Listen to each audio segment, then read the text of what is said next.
बिस्मिल्लाहिर्रहमानिर्रहीम। अस्सलाम वालेकुम ख़वातीन व हज़रात। आज का प्रोग्राम आपके लिए बहुत ज़रूरी है क्योंकि आज मैं इससे पहले आपको खुशामदीद कहूँ अपने प्रोग्राम में, मैं ये बताना चाहता हूँ कि अब IMF ने पाकिस्तानियों को वाज़े पैगाम दे दिया है, कह दिया है अब भाइयों वेक अप पाकिस्तान, जो कि हमारे प्रोग्राम का नाम भी है। और IMF ने भी पाकिस्तान को यही पैगाम दिया है कि उठो उठो उठो, कब तक ख्वाब खरगोश के मजे लेते रहोगे, कब तक सोते रहोगे, कब तक वादे कर कर उन्हें पूरा नहीं करोगे। कहते हैं ना, वादा ही क्या जो वफा हो जाए। तो लग यही रहा है कि IMF को भी जितने वादे किए गए कोई वफा नहीं हुआ। जो भी प्रिस्क्रिप्शन डॉक्टर ने हमें लिख के दी कि ये अद्वियात आपके लिए जरूरी हैं आपकी मईशत को जिंदा रहने के लिए, हमने उन अद्वियात को इग्नोर कर दिया। हमने कहा दवाइयाँ खाने की जरूरत ही नहीं है, दवाइयाँ डॉक्टर ने ऐसे लिख कर दे दी, इन्हें खाएंगे तो क्या फायदा होगा। तो इस वक्त मुल्क की मईशत ICU में है, वेंटिलेटर पर है, आखिरी सांसें ले रही है। हम जानते हैं मुल्क की मुआशी हालात कितने खराब हो चुके हैं, क्योंकि हम इन्फ्लेशन महंगाई की बात तो करते थे, अब हाइपर इन्फ्लेशन की बातें हो रही हैं। और सूरत हाल भी कुछ ऐसे ही हो रही है कि चावल का रेट हर घंटे आ रहा है, आटे का रेट हर घंटे आ रहा है, चीनी, दाल, हर अशिया खुरोनो जो इंपॉर्टेंट होती है लोगों के लिए, उसका रेट घंटे घंटे पे बदल रहा है। और इससे वाजे हो गया है कि हम हाइपर इन्फ्लेशन में दाखिल तो हो चुके हैं। अब यह हाइपर इन्फ्लेशन का जो झटका आएगा और देखते ही देखते हमारी तमाम ज़रूरत की चीज़ें हज़ार हज़ार हज़ार रुपए किलो हो जाएंगी। फिर गुजारा कैसे होगा? फिर कम से कम उजरत कमाने वाला जो 30-35 हज़ार रुपए करीब कमाता है, उसका कैसे गुजारा होगा? यकीनन फिर हालात खराब होंगे। IMF के साथ हम 1980 से एंगेजमेंट्स कर रहे हैं और 1980 से लेकर अब तक हमने को 22 एंगेजमेंट्स उनके साथ कंप्लीट कर ली हैं, लेकिन हम इस कर्ज के दलदल से नहीं निकल पा रहे। कर्ज मर्ज है, ये हम सब जानते हैं, लेकिन इस मर्ज का इलाज करने के लिए हुक्मरां, टॉप ब्यूरोक्रेट्स, पॉलिसी मेकर्स कुछ भी नहीं कर रहे, खामोश तमाशाई बने बैठे हैं। हद तो यह है कि अवाम के ऊपर वजन डाला जा रहा है मुश्किलात का, बोझ का, टैक्सेस का, कि अब तो मुल्क खत्म हो चुका, ICU में चली गई हमारी मईशत। तो ऐसे में हुक्मरानों को भी चाहिए कि वो अपने अखराजात भी कम करें, अपनी महंगी महंगी गाड़ियां इस्तेमाल करना बंद करें, छोटी गाड़ियों पे आ जाएं। और ये प्रमोशन, ये कहते हैं ना कि ऑस्टेरिटी मेजर्स अपने आप पहले शुरू कीजिए, फिर अवाम के ऊपर बोझ डालिए। Charity begins at home. Sadly हमारे सियासतदान अपनी कोई चीज कुर्बान करने को तैयार नहीं है और अवाम के ऊपर मुश्किलात वजन का वजन डाला जा रहा है। आज हमारा बहुत इंपॉर्टेंट शो है, हम IMF को तफसीलन डिस्कस करेंगे। ये हमारा पार्ट 1 है, पहला हम इसको सेगमेंट कहेंगे, क्योंकि हम पहले ओवरव्यू लेंगे IMF का कि क्या प्रॉब्लम्स हैं, किस तरह उसको सही करने हैं और कहाँ हम आ खड़े हुए हैं, क्यों हम यहाँ आ खड़े हुए हैं, और फिर हम सोल्यूशन की तरफ बढ़ेंगे। यकीनन आज का प्रोग्राम बहुत ही आम है, बहुत अच्छा। एक पैनल ऑफ गेस्ट भी मेरे साथ स्टूडियो में मौजूद है, माहिर मुआशियात हैं, क्योंकि आज मैं ये भी सोचने पर मजबूर हो गया हूँ कि IMF दोस्त या दुश्मन, क्योंकि जो हालात पाकिस्तान के क्रिएट हो गए हैं, मानता हूं कि उसमें हमारी अपनी भी गलतियां हैं, हमारी अपनी बहुत बड़ी ब्लंडर्स हैं, मिस्टेक्स हैं, फियास्कोस हैं, बट सैडली हम डिनाइल में हैं। हम आंखें बंद करके कह रहे हैं कि रात है, हम मानने को तैयार नहीं कि हमारी गलती है, हम कहने को तैयार नहीं कि हम अपने खर्चे कम करेंगे। जरूरत इस चीज की है कि अब पाकिस्तान को बचाना है, कुर्बानी सबने देनी होगी, सबने अपना अपना हिस्सा डालना होगा, क्योंकि हकीकत यह है कि आज तक किसी ने कोई हिस्सा डाला ही नहीं है, तभी तो पाकिस्तान इस नहज पे आ पहुंचा है। मेरे साथ बहुत अच्छे मेहमानों का पैनल होगा, गेस्ट का पैनल होगा, तारुफ करवाता चलूं। हमें ज्वाइन कर रहे हैं स्टूडियो में मोहम्मद सलमान खान साहब, आपका ताल्लुक पाकिस्तान मुस्लिम लीग नवाज से भी है, माहिर मुआशियात भी हैं, इकोनॉमिक स्पोक्स पर्सन भी हैं, आपको वेलकम कहते हैं हम स्टूडियो में। सलमान शाह साहब हमें स्काइप पर ज्वाइन करेंगे, शाहिदा वजारत साहब हमें ज्वाइन करेंगी, वो इकोनॉमिस्ट हैं इस्लामाबाद स्टूडियो से, और सलमान शाह को तो हर कोई जानता है तो इसलिए मैंने उनकी डिटेल्स नहीं बताई। और साथ साथ डॉक्टर खाकान हसन नजीब साहब हमें ज्वाइन करेंगे, माहिर मुआशियात हैं, शाहिद हसन सिद्दीकी साहब हमें ज्वाइन करेंगे, माहिर मुआशियात हैं। लेकिन मैं ये सोचने पर मजबूर हूँ, देखिए आज डॉलर की कमी है ना, हम डॉलर की खातिर ही कटोरा लेके घूम रहे हैं कि हमें डॉलर चाहिए। अब लेट से कि हर साल हमारे मुल्क को 25 अरब डॉलर्स जो गैर मुल्की पाकिस्तानी दुनिया भर में काम कर रहे हैं वो रेमिटेंसेस की शक्ल में भेजते हैं, but sadly overseas employment bureau, जिसका काम यह है कि पाकिस्तानियों को दुनिया भर में रोजगार के मौके दे ताकि ये रेमिटेंसेस तो बढ़ें, उनकी तरफ से भी कोई परफॉर्मेंस नजर नहीं आ रही। मजबूरन लोग अपनी मदद के तहत बाहर निकलते हैं और फिर वापस आने का सोचते भी नहीं है। लेकिन अगर हमारे मुल्क ये इदारे काम करना शुरू हो जाए और लोगों को फैसिलिटेट करें, सर्विसेज दें, तो आई टेल यू दिस, ये रेमिटेंसेस 25 अरब डॉलर से 50 अरब डॉलर तक आराम से जा सकती हैं। बट सैडली हम चाहते ही नहीं कि अपने पैरों पे खड़े हों। गवर्नमेंट स्टेट ओन्ड ऑर्गेनाइजेशंस, 200 के करीब ऐसी ऑर्गेनाइजेशंस हैं जो खसारों में हैं, 500 अरब, 300 अरब, 200 अरब हर साल खसारा होता है, चले जा रही हैं। एटलीस्ट हमें ये तो सोचना चाहिए कि अगर हमारे मुल्क के इतने पैसे डुबोए जा रहे हैं, गटर में बहाए जा रहे हैं, तो उसका कुछ तो मदावा हो, कुछ तो उसके लिए करो, उसको रोको, पाकिस्तान को बचाओ, क्योंकि अब तो बचाना है, क्योंकि अब नहीं उठे तो बहुत देर हो जाएगी। डू और डाई की सिचुएशन है ख़वातीन व हज़रात। यकीनन पाकिस्तान को अब जो एक्सपर्ट्स बता रहे हैं, आने वाले 5 सालों के लिए हर साल 25 अरब डॉलर्स दरकार होंगे अपने कर्जों की अदायगी के लिए। इसमें से 25 अरब डॉलर्स सिर्फ डेट सर्विसिंग है, इसके अलावा 10 billion dollars current account servicing होगी, जो करंट अकाउंट का डेफिसिट है। तो तकरीबन 35 अरब डॉलर आपको हर साल अगले 5 सालों तक चाहिए, 2027 तक। हाय, कहां से आएगा ये पैसा? क्योंकि दुनिया भर में जो इन्वेस्टर्स हैं, जो फॉरेन डायरेक्ट इन्वेस्टमेंट है, फॉरेन पोर्टफोलियो इन्वेस्टमेंट है, दोनों डिक्लाइन कर रही हैं। इन्वेस्टर्स का कॉन्फिडेंस नहीं रहा है। हम जानते हैं अमेरिकी सदर ने आगे कह दिया कि बेरोजगारी उनके मुल्क में, अमेरिका में 50 साल की बुलंद तरीन सतह पर है। तो जब इतने बड़े बड़े मुल्क मुश्किल में होंगे तो हम जैसे डेवलपिंग कंट्रीज मुश्किल में आएंगे। लेकिन हमारी मुश्किलात मेरी नज़र में उनसे अलग है। हमने खुद अपने पैरों पर कुल्हाड़ी मारी है, वो तो मुआशी हालात का शिकार हुए हैं। तो हमें अपने आप को किस तरह सुधारना है, किस तरह सही राह पर लेकर आना है।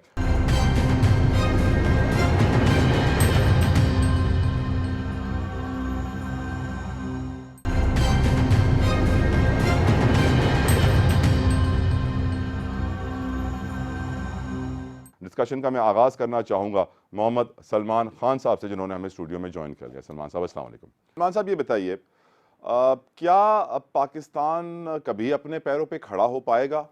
ह्यूमन राइट्स वॉच ये कह रहा है कि अगर आपने अपनी लोअर क्लास इनकम का ख्याल नहीं रखा, पॉवर्टी एलिवेशन के लिए आपने कुछ नहीं किया, तो हम एनार्की देख सकते हैं और लोग घरों से निकलेंगे और फिर रोटी छीनना शुरू कर देंगे। जी देखिए, सबसे पहले तो क्या कोई सलूशन निकल सकता है, उसका जवाब यह है कि पिछले 25 सालों में 3-4 ऐसी कंट्रीज। मेरा सवाल वैसे कुछ और था सर। मेरा सवाल था, क्या पाकिस्तान अपने पैरों पे खड़ा हो सकता है? बिल्कुल हो सकता है, क्योंकि सलूशन तो बहुत सारे हैं, बिल्कुल शायद हम खड़ा नहीं होना चाह रहे। आप ठीक कह रहे हैं, और solution should be out of box. जो विशियस साइकिल है जिसको आपने भी बात करी कि आप टैक्सेस के बर्डन बढ़ा दें, इन्फ्लेशन बढ़ा दें, आप बिजली महंगी कर दें, आप गैस महंगी कर दें, ultimately it will boil down to the income of the people. और फिर जो भी IMF ने, जो आपने कोर्ट की बात हो रही है कि इस पर लोगों की इनकम पे प्रेशर आएगा, फिर आप एक उस चीज़ को बढ़ाएंगे, you will ultimately be standing at the same point where you are standing as of now. The question जो मेरा कंसर्न है वो ये है कि देखें, अब आप और हम पाकिस्तान में पले बड़े हैं, पैदा हुए हैं, बिजनेस कर रहे हैं, कि हमारे पास क्यों नहीं सोल्यूशन है? Why IMF has to teach us what should be done. हमसे बदतमीज बच्चा है ना जो कभी ना माने, वो बोले कि भाई मैं नहीं मानता, मैं अपने रूल से खेलूंगा वरना खेलूंगा ही नहीं। अगर आप इकोनॉमी का, पाकिस्तान की मईशत के इलाज या उसको जो इंस्ट्रक्शंस ऐसे दें जैसे कि वो हमें ग्रे लिस्ट से निकालने के लिए FATF देता है कि ये कर दें, ये कर दें, इस तरह नहीं होगा। द थिंग इज कि we should also come up with our own solution. जिस तरह टर्की पे भी एक बुरा वक्त आया था, इजिप्ट पे आया, दे टुक अ स्टेप बैक, उन्होंने कहा, IMF को भी खड़ा किया, then they started working on their own solution. For example, इस पर जो आपका प्रिंसिपल पेमेंट ड्यू हुई है आपके पर, उसका जो more than 50%, I would say around 15 to 16 billion dollar जो है वो GCC और चाइना है। ठीक, क्यों नहीं हम उन फ्रेंडली कंट्रीज से बात करें और उनसे कहें कि जी इसको लॉन्ग टर्म डेट के ऊपर जाएं, जो 3 साल में रिटायर या मैच्योर होने वाली हैं पेमेंट्स, हम उनसे कहें जी हमें कंसिडरिंग आवर केस आप इसको लॉन्ग टर्म पे ले जाएं, थोड़ा सा ईज आउट करें यहाँ पे, और then we come up with our own. Because the thing is कि मईशत का पहिया चलना बड़ा ज़रूरी है। इस वक्त जो हमारा जो मईशत स्टॉल हो गई है, ऑयल्सीज नहीं खुल रही, मटीरियल इंपोर्ट सारी नून लीग के लिए क्या है सियासी खुदकुशी नहीं है सलमान साहब? क्योंकि आप मैं तो मुल्क का सोच रहा हूँ, देखिए मैं तो मुल्क का सोच रहा हूँ इस वक्त। मैं हम किसी पार्टी से बालतर इस वक्त मुल्क के वसीदर मफाद की बात करें, इंस्टेड ऑफ सेइंग उसने किया, मैंने किया, तुमने किया, मुझे 1 साल हुआ, उसको 4 साल, उसको छोड़ दें। इस वक्त let's agree on what is right for the country, what is right for the future and what is right for the security of our people. Salman साहब, एक बात बताऊं, आप माशाल्लाह से एक बहुत अच्छे घराने से ताल्लुक़ रखते हैं। माशाल्लाह से आपने बहुत अच्छी, आप इंजीनियर हैं, इलेक्ट्रिकल इंजीनियर हैं, बहुत बड़ी बड़ी ऑर्गेनाइजेशंस में काम किया है, आप बड़े बड़े ओहदों पे रहे हैं। सर उसका सोचिए, जो 35,000 रुपये में घर चला रहा है इस दौर में, हाँ बिल्कुल सही कह रहे हैं सर, उसके कंसर्न्स आज पाकिस्तान कम, उसके भूखे बच्चे ज़्यादा हैं, उसके घर का किराया ज़्यादा है, उसका बिजली का बिल, उसका गैस का बिल, उसका सर्वाइवल, उसकी सांसें, उसको अब बस सांसें एक चीज ऐसी रही है जो फ्री में नहीं, है, आप बाकी हर चीज पे वो पैसे कहां से लाए। और फिर अल्लाह रहम करे सर, मुल्क में जाहिर सी बात है क्राइम बढ़ेगा, स्ट्रीट क्राइम बढ़ेगा, उसे भी कंट्रोल करना है। शामिल गुफ्तगू करेंगे, आपके हम नाम है सलमान शाह साहब है, साबिक वजीर खजाना भी हैं, किसी तारुफ के मोहताज नहीं है। ग्रेटफुल सलमान साहब, आपने अपना कीमती वक्त हमें दिया। बड़ा एक अच्छा आर्टिकल में देख रहा था, साबिक सिटी बैंक एक बैंकर है, उन्होंने लिखा है और उसका टाइटल है sir, only IMF can bail us out. हमारे पास कोई प्लान बी नहीं है, इस IMF और नथिंग। और हम कब तक सर इन कर्जों के दलदल में फंसे रहेंगे। 1980 में पहली बार गए थे IMF के पास, आपके पास है ज्यादा मुझसे इंफॉर्मेशन है आई एम श्योर। क्या IMF के जाने के बाद कोई IMF से निकला भी है सर तारीख में? देखिए, बात ये नहीं है कि निकला है या नहीं निकला, मसला तो हमारा है ना कि इस वक्त हमारी जो फाइनेंशियल सिचुएशन है उसमें हमें कौन बेल आउट कर सकता है या सपोर्ट कर सकता है। तो हमारे तमाम दोस्तों ने तो कहा कि जब तक IMF का प्रोग्राम नहीं होगा तो वो आपको सपोर्ट करेंगे। बिल्कुल सब तो हमें आई थिंक खुदाफिज कह देंगे अगर IMF नाराज हुआ। अगर आपने ये देखा कि 23वां प्रोग्राम है, ये नहीं है कि ये कोई पहला प्रोग्राम है। IMF भी हमें अच्छी तरह अब जान गया है कि ये एक ज़माने में हमें वन ट्रांच कंट्री कहा जाता था कि पहली ट्रांच लेते हैं फिर ये भाग जाते हैं।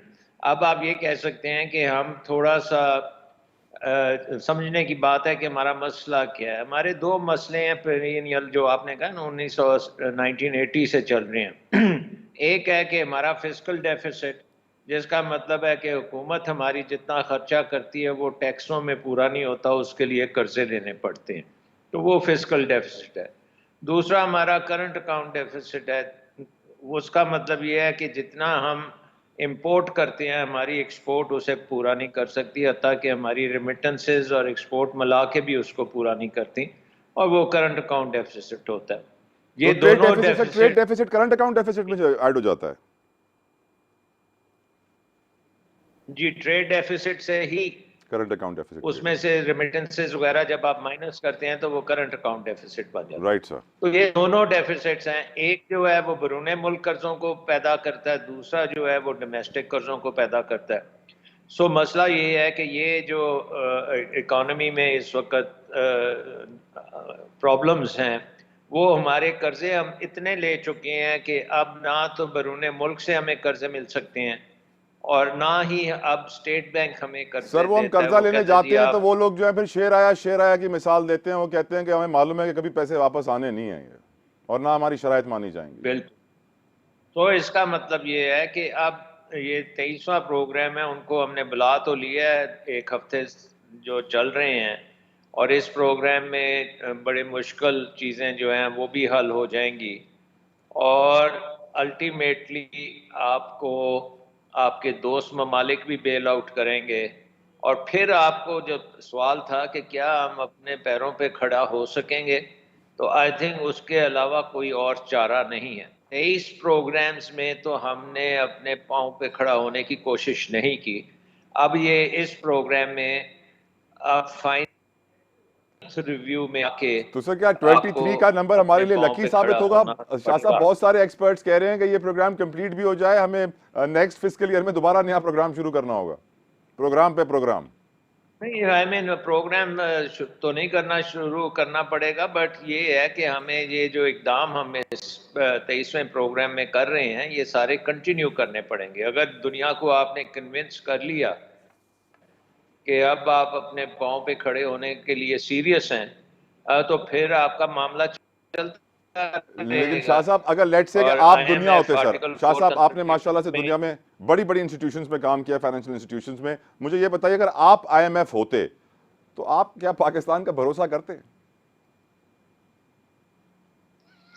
देखें, जाहिर है कि IMF का फंक्शन ही ये है, उनको डिज़ाइन ही इसलिए किया गया है कि जब balance of payment crisis different ममालिक में आते हैं तो lenders of last resort IMF होता है। तो IMF के लिए पाकिस्तान को रेस्क्यू करना उनकी मिशन के मुताबिक है, लेकिन पाकिस्तान अगर रेस्क्यू होना नहीं चाहता तो फिर दूसरी बात है, फिर वो आपको आगे, अब आई थिंक कि 24वां प्रोग्राम इतनी आसानी से नहीं होगा, आपको सारा काम करना पड़ेगा और उसके बाद अगर जरूरत पड़ी तो शायद शाहिद वो साहब, आपने बड़ी बड़ी आपका इंटरेस्टिंग हाथ बात कही है कि पकड़ाए। पाकिस्तान रेस्क्यू लेकिन होना आई नहीं थिंक चाहता। मुझे बताएं ना, क्यों नहीं रेस्क्यू होना चाहता शाह साहब? देखिए, हम रिफॉर्म्स नहीं करना चाहते। आई थिंक हमारा मसला ये है कि मैक्रो लेवल पे हम जब भी थोड़े से चेंजेस कर लेते हैं जो आसान भी होते हैं, लेकिन उनका फॉलो आउट बड़ा होता है। इन्फ्लेशन एंड बिजली के बिल और हर चीज़ महंगी हो। सही कह रहे हैं शाह साहब, और इस वक्त तो महंगाई का ये आलम है। मैंने प्रोग्राम के आगाज में जिक्र किया था कि हाइपर इन्फ्लेशन की तरफ हम जा रहे हैं। हर घंटे अलग रेट चावल का, हर घंटे अलग रेट दाल का, हर घंटे अलग रेट दूसरी ज़रूरी अशिया खुरनोश का। सैडली प्राइस मैकेनिज्म और प्राइस कंट्रोल करने के लिए शाह साहब हम फिर से फेल, हर जगह पे हम फेल ही हो रहे हैं। अल्लाह रहम करे। Wake up Pakistan please. शाहिदा वजारत साहिबा हमारे साथ मौजूद हैं, डॉक्टर शाहिदा वजारत साहिबा। Thank you so very much for giving us your time. आप माशाल्लाह से सीनियर माहिर मुआशियात हैं। आपसे पूछना चाहूंगा कि आपने माशाल्लाह पाकिस्तान के लिए इतनी खिदमात की हैं, जिंदगी गुजारी है, आपको लगता है कि हम IMF के दलदल से कभी निकल पाएंगे, या निकलना चाहते हैं? नहीं निकलना चाहते तो क्यों? देखिए, ये IMF का जो दंगल है, ये मैं इससे बिल्कुल इत्तेफाक नहीं करती हूँ कि हम रेस्क्यू होने जा रहे हैं। जब हम IMF के प्रोग्राम्स में नहीं थे तो हमारी मईशत बहुत खुशहाली थी इस मुल्क में। IMF कोई हमें रेस्क्यू नहीं करता है। IMF तो हमें दंगल में, एक तो बिल्कुल ही IMF दंगल में दोस्त फंसा या देता है। दुश्मन शाहिदा साहिबा? जी IMF दोस्त या दुश्मन? देखिए, IMF, मैं ये नहीं कहूँगी कि दुश्मन या दोस्त। मैं समझती हूँ कि अगर आप देखिए दुनिया में क्या हो रहा है, तरक्की पजीर ममालिक जो हैं, पाकिस्तान है, उसमें श्रीलंका है, टर्की है, इन सब को IMF के पास ले जाया जा रहा है। और अब तो बांग्लादेश, जो इतने कामयाबी से उनकी इकोनॉमी इतनी बेहतर तरीके से चल रही थी, उनको भी ले जाया जा रहा है। आप देखिए कि जब भी कोई मुल्क IMF के पास चला जाता है, उसके बाद आप उसकी हालत देखिए, वो बिल्कुल यही इसी तरह की होती है जो आज पाकिस्तान की हालत है। मेरा ये कहना है कि हमारे पास IMF से बहुत बेहतर ऑल्टरनेटिव्स मौजूद हैं। मैंने अभी इस पे एक किताब लिखी है, alternative to the IMF and other out of the box और सॉल्यूशंस। बड़ी धूम है आजकल इस किताब की, बहुत सारे लोगों ने मुझे भी रेकमेंड किया कि जरूर पढ़िएगा। मैंने इस किताब में ये बताया है कि हमें IMF से बहुत बेहतर ऑल्टरनेटिव्स हमारे पास मौजूद हैं, मगर इन ऑल्टरनेटिव्स पे हम बिल्कुल तवज्जो नहीं देते हैं। हम IMF के पास जाते हैं और IMF जो है वो मैं इत्तेफाक नहीं करती हूँ डॉक्टर सलमान शाह से कि वो हमें रिफॉर्म्स लेके आता है। IMF कोई रिफॉर्म्स नहीं लाता है, वो सिर्फ टैक्स मोबिलाइजेशन करता है। उन टैक्सेस को जमा करके उनको डॉलर्स में कन्वर्ट करके IMF को डेट सर्विसिंग करता है। अगर रिफॉर्म्स, सही हालत के रिफॉर्म्स लाए जाते, तो जब IMF का प्रोग्राम ख़त्म हो जाता तो भी हमारी मईशत इस काबिल होती कि वो अपने पैरों पे खड़ी हो जाती, मगर ऐसा नहीं है। हमें सिर्फ टैक्सेस जमा करके IMF को पैसे भिजवा दिए जाते हैं, और जब वो प्रोग्राम ख़त्म होता है, we are back to square one. Agreed, completely agree. मैं आपकी बात से कहा 99.99% एग्री करता हूं शाहिदा साहिबा। हम जी, मैं ये कहना चाहती हूँ कि हमें IMF के पास जाने की ज़रूरत नहीं है। हम अपना देखिए, हमारा लाइफस्टाइल्स देखिए, हमारी जो हुकूमतें हैं वो बिल्कुल बादशाहों की तरह और शहजादों की तरह रहती हैं। आप देखिए, हमारी अभी भी 72 की काबीना है, 72 लोग हैं, और जब भी कोई बाहर जाते हैं किसी दौरे पे तो 60-70 लोग उस एंटोराज का हिस्सा होते हैं। वो जाके वहाँ सबसे महंगे तरीन होटल्स में रहते हैं। मैंने तो शाहिदा साहिबा ऐसे सियासतदान भी देखे हैं जो अमेरिका जाकर भी प्रोटोकॉल को पैसों के जरिए हायर करते हैं कि मेरे आगे भी एक हुटर वाली गाड़ी चले, पीछे भी हुटर वाली गाड़ी चले, लोगों को ऐसे ना लगे कि मैं कोई गरीब आदमी हूँ। ये सिंध के जमींदार हैं, वडेरे कुछ ऐसे हैं, मैं क्या आप उनका नाम लूं, लेकिन मुझे ब्रेक का कहा जा रहा है शाहिदा साहिबा। I will come back to you, क्योंकि यकीनन इश्यूज बहुत सारे हैं। कर्जों का हजम, हम जानते हैं कि जो हमारे एक्सटर्नल कर्जे हैं वो 28% पे हैं जीडीपी के, जो इंटरनल कर्जे हैं डोमेस्टिक वो 50% पे हैं जीडीपी के। अल्लाह हम पे रहम फरमाए। लेकिन शाहिदा साहब हमारे साथ मौजूद है जिन्होंने बड़ी कमाल किताब लिखी है सॉल्यूशंस के हवाले से। तफसीलन डिस्कशन आपके साथ होगी इस ब्रेक के बाद। हमारे साथ रहिए, देखते रहिए वेक अप पाकिस्तान।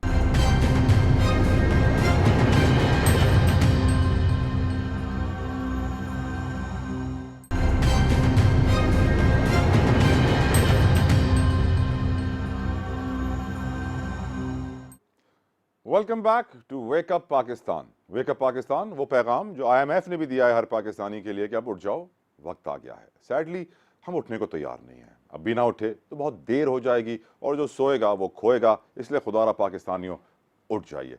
हम डिस्कस कर रहे हैं, बहुत मेरा सीनियर पैनल मेरे साथ इस वक्त मौजूद है इस इशू को डिस्कस करने के लिए, क्योंकि हम 1980 से लेकर 23वीं इंगेजमेंट करने जा रहे हैं आईएमएफ के साथ। 22 पहले हो चुके हैं, 23rd चल रही है। अल्लाह हमें आईएमएफ के कर्ज़ों के दलदल से निकाले, क्योंकि जब तक हम डिक्टेशन लेते रहेंगे आईएमएफ से, हम अपने मुल्क की खातिर और मफाद की खातिर अच्छे फैसले नहीं कर पाएंगे। क्योंकि इस वक्त महंगाई का जो जिन बेकाबू है उसने गरीब आदमी का जीना मुश्किल कर दिया है। हम शायद ऐसे ठंडे स्टूडियोज़ में बैठकर कोट लगा के आपके सामने ये बातें करते हैं कि गरीब आदमी का जीना मुश्किल हो गया, लेकिन हकीकत ये है कि मिडिल क्लास भी लोअर क्लास की तरफ आ गई है। जो एलीट क्लास थी उसने कॉस्ट कटिंग करके, लेकिन क्योंकि elite rich gets richer, poor gets poor, रईस रईसतर और गरीब गरीबतर हो रहा है, जिसकी वजह से रईस को अपने प्रॉफिट्स में कुछ कमी नजर आ रही है, लेकिन जिंदगी में फर्क नहीं पड़ रहा। लेकिन गरीब की जिंदगी ऐसी हो गई है कि उसके पास अब अल्लाह ना करे, मैं नहीं चाहता मैं वर्ड यूज करूं, लेकिन हकीकत यही है कि वो यही सोचता है क्या मैं अपनी जान ले लूं, क्या मेरे पास कोई और रास्ता नहीं, क्या मुझे जीने का हक नहीं है। गरीब को किस तरह लोग सपोर्ट करेंगे, गरीब आदमी क्या करेगा सारी सूरत हाल में जब हाइपर इन्फ्लेशन सर पे खड़ी है। ये सवाल पूछूंगा मैं सलमान साहब से, स्टूडियो में मौजूद है मोहम्मद सलमान साहब। एक गरीब आदमी कैसे जिंदा रहेगा? सलमान साहब एक 2 मिनट जरा दिल पे हाथ रख के सच्ची बोलिएगा, सियासी जवाब ना दीजिएगा प्लीज। अब 2 मिनट सोचिए कि सर 35,000 रुपए जो शायद आप जैसे घर का घराने के लोग एक रात पे डिनर पे खर्च कर देते हो, उसको पूरा महीना चलाना है। सलमान साहब देखिए बिल्कुल सही है। अच्छा, इसमें थोड़ा सा आप कल्चरल प्रोस्पेक्ट्स भी हैं। हमेशा से हमारे यहाँ जॉब करने को मुकद्दम समझा गया है as compare to own business. हमेशा जब हमारे स्टूडेंट्स जब पढ़ के निकल रहे होते हैं तो पेरेंट्स की तरफ से एक तलकीन ये होती है कि अच्छी जॉब और फिर अच्छी शादी, जबकि सुन्नत रसूलुल्लाह तिजारत और अपना काम बरक्स है अल्लाह ताला हमें लेकिन हिदायत क्योंकि अभी आपने देखा कि 10,000 से ज़्यादा लोग, वो 1500 कुछ पुलिस की नौकरियां थी इस्लामाबाद में, उसके लिए वो 25-30 हज़ार आगे वर्ल्ड रिकॉर्ड बन गया। दैट शोज़ कि हमने अपने नौजवानों को, जो कि देखें यूएस में ग्रेजुएट जब एमआईटी से कहीं से करके निकलता है तो उसके जहन में प्लान ये होता है मैंने अपना बिजनेस करना है, एंटरप्रेन्योर बनना है, माने कि जॉब नहीं करनी है। हमारे यहाँ माँ बाप एक जहन बना देते हैं कि आपने बेटा जॉब करनी है, वो फिर बेचारे लग जाते हैं। जॉब्स ना प्राइवेट सेक्टर में है ना पब्लिक सेक्टर में है, वो उसमें अपनी एक अच्छी नौजवानी की ज़िंदगी होती है। 20s जो होते हैं, आप ग्रेजुएट करके निकलते हैं 2024 और you wait for couple of years and you start in your 30s and then you waste the precious time. अच्छा, उसका एक और वजह ये भी इकोसिस्टम नहीं है। आपके पास कोई माइक्रो फाइनेंस बैंक का सेटअप ऐसा हो जो एंटरप्रेन्योर्स को बगैर कोलेटरल बेस्ड लोन छोड़े आप सर नहीं आप सलमान साहब आप एंटरप्रेन्योर्स की तरफ चले गए। शाहिदा मैडम ने जो कहा था, शाहिदा मैडम ने कहा था कि आपके जो सियासतदान हैं, आप देखें शहबाज शरीफ साहब के भी एडवाइजर्स रहे हैं, क्लोज रहे हैं, एक्टिव रहे हैं, सर उनको आप क्यों नहीं कहते कि आप 15 करोड़ की गाड़ी चलाना छोड़ दें? नहीं, शहबाज साहब तो जी हमेशा वॉलंटियर करते हैं। जब भी फॉरेन ट्रिप्स पे जाते हैं, ही पे everything from his own. Sir governor house की जो एक मर्सिडीज है ना सलमान साहब, उसका जो एक रन फ्लैट टायर है, वो आज के दौर में 16 से 17 लाख रुपए का एक टायर है, और हर गाड़ी का हर साल 4 टायर चेंज होते हैं। मैं थोड़ी मैडम शाहिदा को थोड़ा सा करेक्ट करूँगा, शहबाज साहब के साथ ट्रैवल करना आसान काम नहीं है। आपने फुल्ली अपने आप को एजुकेट करके जाना होता है, उनके जो इंटरेस्ट के टॉपिक्स हैं उसके ऊपर।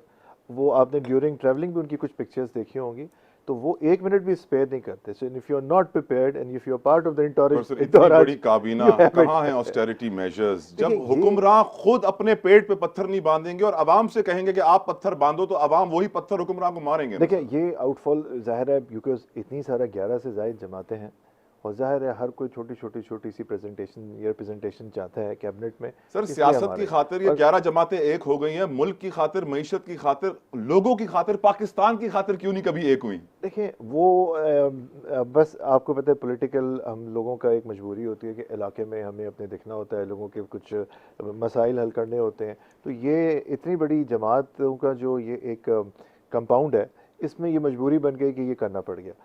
लेकिन जो जो एक कोर कमेटी है जैसे कि जो काम कर रही है एनर्जी के ऊपर, इकोनॉमी के ऊपर, वो अपना काम फंक्शन कर रही है।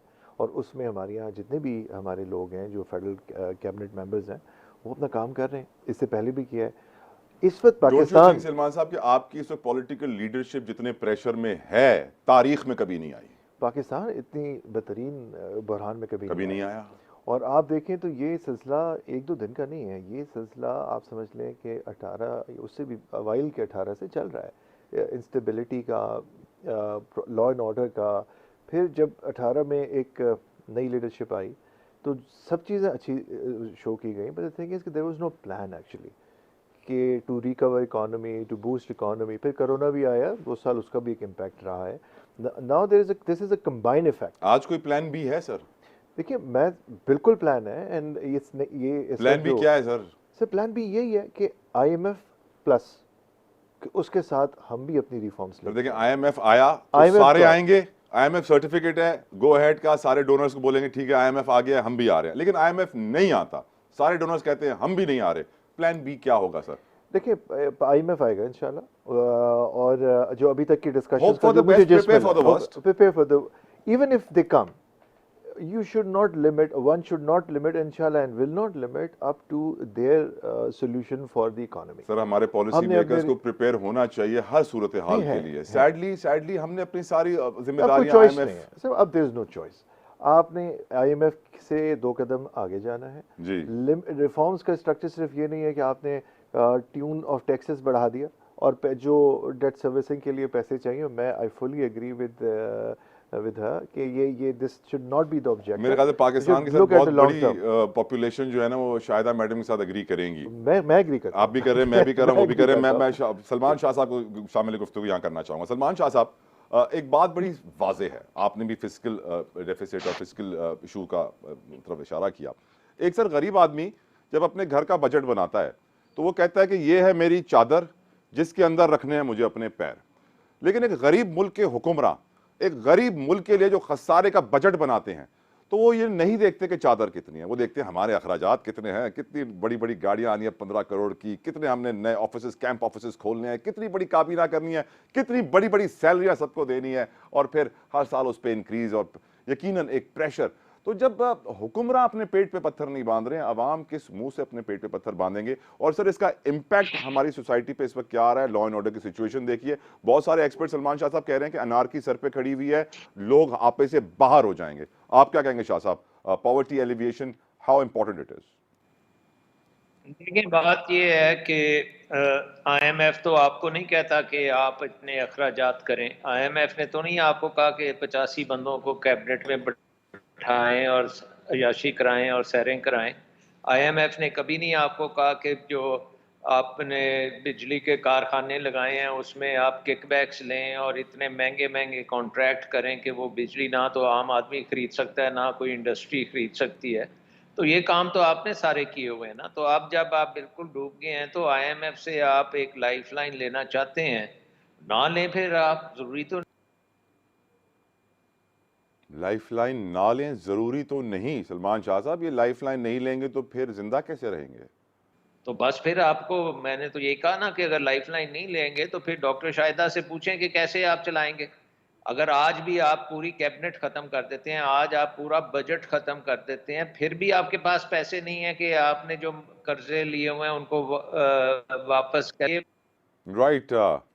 थोड़ी सी फ्रीजिंग आ रही है मेरे ख्याल से, वो इंटरनेट टेक्निकली कुछ कहना चाह रहे हैं सलमान साहब? एनर्जी पे मैं कुछ थोड़ा सा ऐड करना चाहूँगा। कर लीजिए I'll give you अच्छा the शाह time. साहब ने इस पे मैं थोड़ा सा ऐड करूँगा because I have been part of it. देखिए जो power plants RLNG power plants लगे, उनकी जो EPC कॉस्ट होती है, मेन लागत होती है उनको लगने के ऊपर, जो लेटेस्ट हमारे पास रेफरेंस था वो गुड्डू पावर प्लांट था और उसमें एवरेज जो $1 मिलियन पर मेगावाट, $1 मिलियन पर मेगावाट की प्राइसिंग थी। जो ये 4 RLG प्लांट्स लगे हैं, ये लेटेस्ट टेक्नोलॉजी है, H क्लास टर्बाइन, और इसका $500,000 पर मेगावाट से भी कम EPC कॉस्ट। ये हुआ कैसे? ये हुआ इस तरह कि आपने एक बल्क नेगोशिएशन की दुनिया की सबसे बड़ी कंपनी से, जनरल इलेक्ट्रिक से। आपने बल्क आप प्रोजेक्ट खड़े कर दिए and then you took a very good discount. बात ये मसला ये नहीं है कि हम सिर्फ अभी एक दूसरे पर इल्ज़ामात लगाएं। मैं समझता हूँ जनरल इलेक्ट्रिक बड़ी बड़ी कंपनीज है, let's not take anybody's name, but it is on the record of the competitive industry कि पाकिस्तान ने बेहतरीन डील नेगोशिएट करी इन बड़े जाइंट्स के साथ। प्रॉब्लम यहाँ ये आता है, हम पीछे चले जाएं 90s में, तो हमने IPP स्टार्ट किया। उस वक्त हम बड़े खुश हुए, हमने प्राइवेट पावर परचेज एग्रीमेंट्स किए, जो आज हम कहते हैं कि जी उसमें जो फिक्स कॉस्ट का जो पैरिटी है जो हम देते हैं वो गलत है, वो बोझ है, जिसकी वजह से सर्कुलर डेट है, बिल्कुल ठीक है। फिर हम चले गए रेंटल के ऊपर, फिर वो केस हो गया, वो रुक गया। उसके बाद हम आगे हमने कहा जी वो चले, वो कोल वालों पे आ गए, ठीक है, वो फिर RLNG बिल्कुल ठीक हो गया। फिर हम आगे फिर हमने कहा जी हम बिल्कुल भूल गए, जो ट्रांसमिशन डिस्ट्रीब्यूशन की लाइंस में इन्वेस्टमेंट होनी थी वो नहीं हुई। 4 साल हम बैठे रहे। सलमान साहब, आपका परमानेंट घर किस तरफ है, कराची या लाहौर? कराची में। लेट मी आर्ट कंप्लीट करें। अच्छा, वो हमने नहीं किया। दुनिया ने क्या किया कि जब इतनी बड़ी आप पावर जनरेशन डालते हैं नेटवर्क पे, नेटवर्क की भी जरूरत होती है। इमरान खान साहब आ गए, वो किसी और डायरेक्शन में चले गए। अपनी जो लोकल एक्सप्लोरेशन गैस की हो रही थी वो रोक दिया, ना LNG की, वो ऑफ शोर रिजर्व्स के पीछे घूमने ऐसे चले गए जो कि ना मिले ना हुए, ना लाखों लोगों को नौकरियां मिली। लेकिन आपने जो बदीन में एक्सप्लोरेशन हो रही थी, जो 2012 की पेट्रोलियम की पॉलिसी थी, उसको आपने इंसेंटिवाइज नहीं किया, रिवाइज नहीं किया। कंपनीज चली गई, ENI कंपनीज कई पाकिस्तान से डाइवर्स्ट करके चली गई।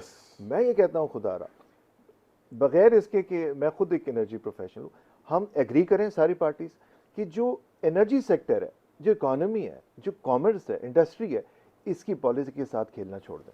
सियासत ना करें, सलमान साहब सब कुछ करें, इस पे सियासत ना। एक अग्रीड हमसे बनाए 15 साल का प्लान, सारी पार्टीज उसको साइन करें, डिबेट करें, निगोशिएट करें और उसके कायम रहें। आपके मुंह में घी, शक्कर, गुड़, देसी शहद, हर अच्छी चीज जो आपके जहन में आ सकती है हो, लेकिन मुझे ये बताइए कि आपका घर माशाल्लाह से बड़ा होगा, 5-6 कमरे होंगे अंदाजे से मुताबिक, गर्मियों में AC भी चलता होगा घर के अंदर।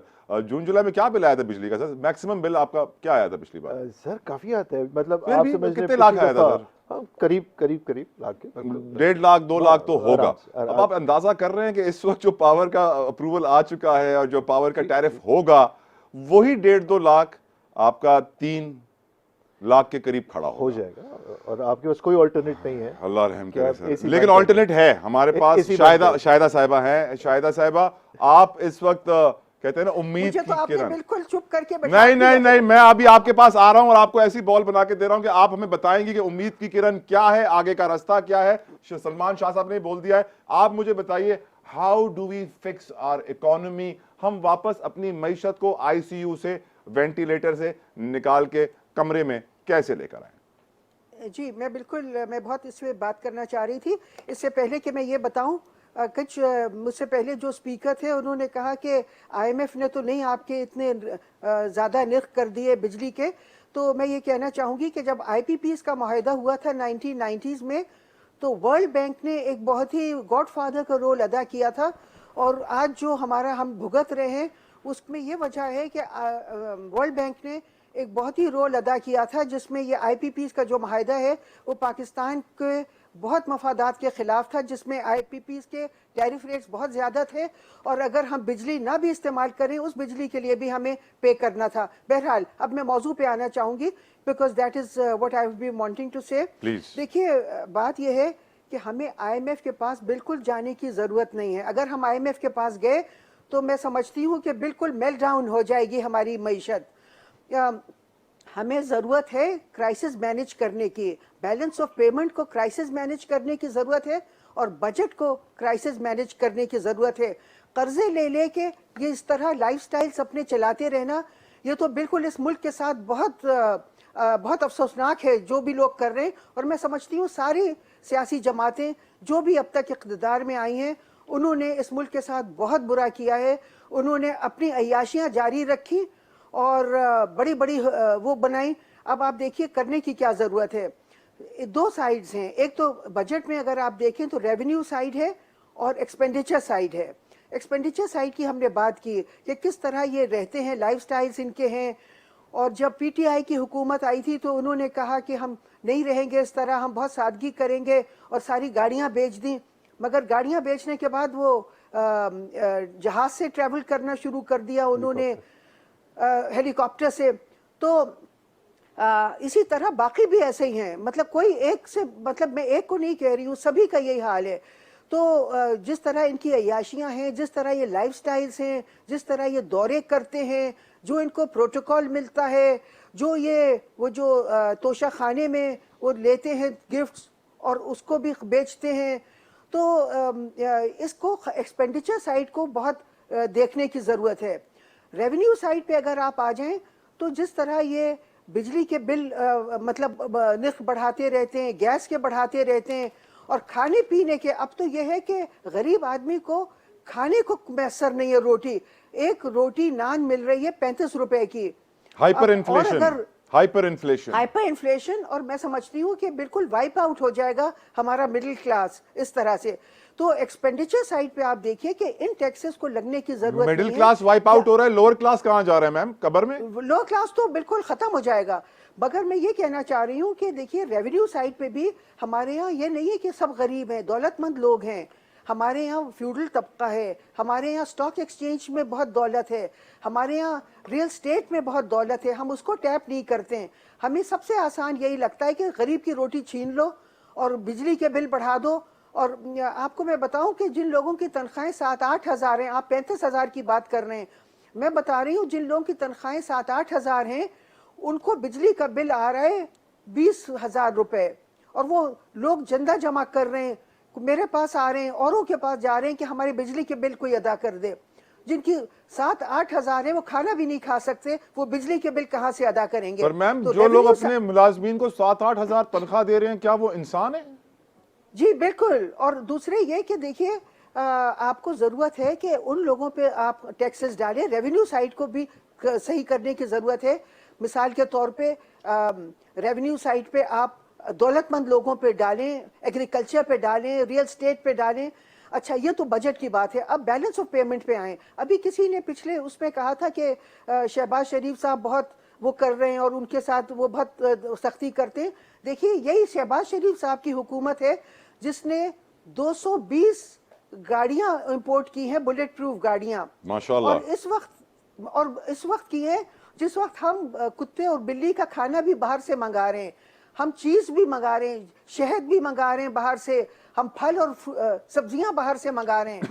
मगर ये हाल है हमारा तय्युशात का। मैंने अपने इस किताब में जो ऑल्टरनेटिव दिया है, तो मैंने 2019-20 का बैलेंस ऑफ पेमेंट को क्राइसिस मैनेज करने की कोशिश की है। Ma'am, doctor Shahida, so sorry, apologies, you will continue from where I interrupted you. यहाँ ब्रेक लेने का कहा जा रहा है, ब्रेक के बाद मैम आपके पास ही आऊंगा। ब्रेक लेते हैं। Wake up Pakistan.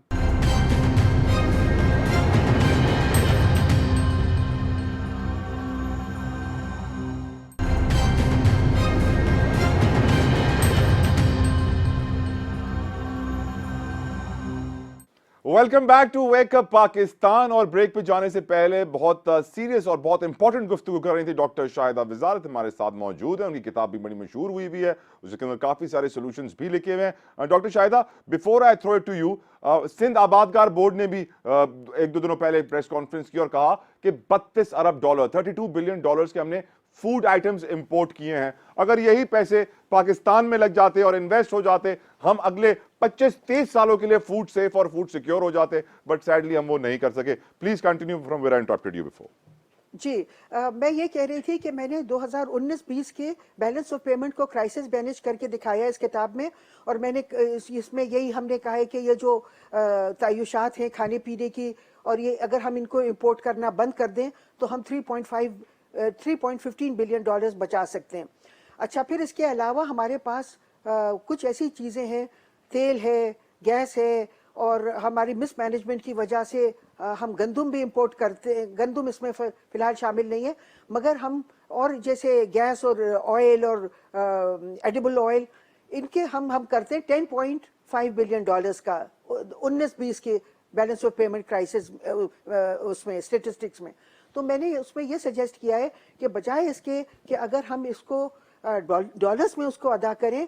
हमें बहुत से मुल्क ऑफर कर रहे हैं कि आप हमसे ये बार्टर पे ले लें या लोकल करेंसी में ले लें। अगर हम इसको लोकल करेंसी में ले लें तो हम 19-20 की बैलेंस ऑफ पेमेंट में हम 10.5 बिलियन डॉलर्स ये बचा सकते हैं।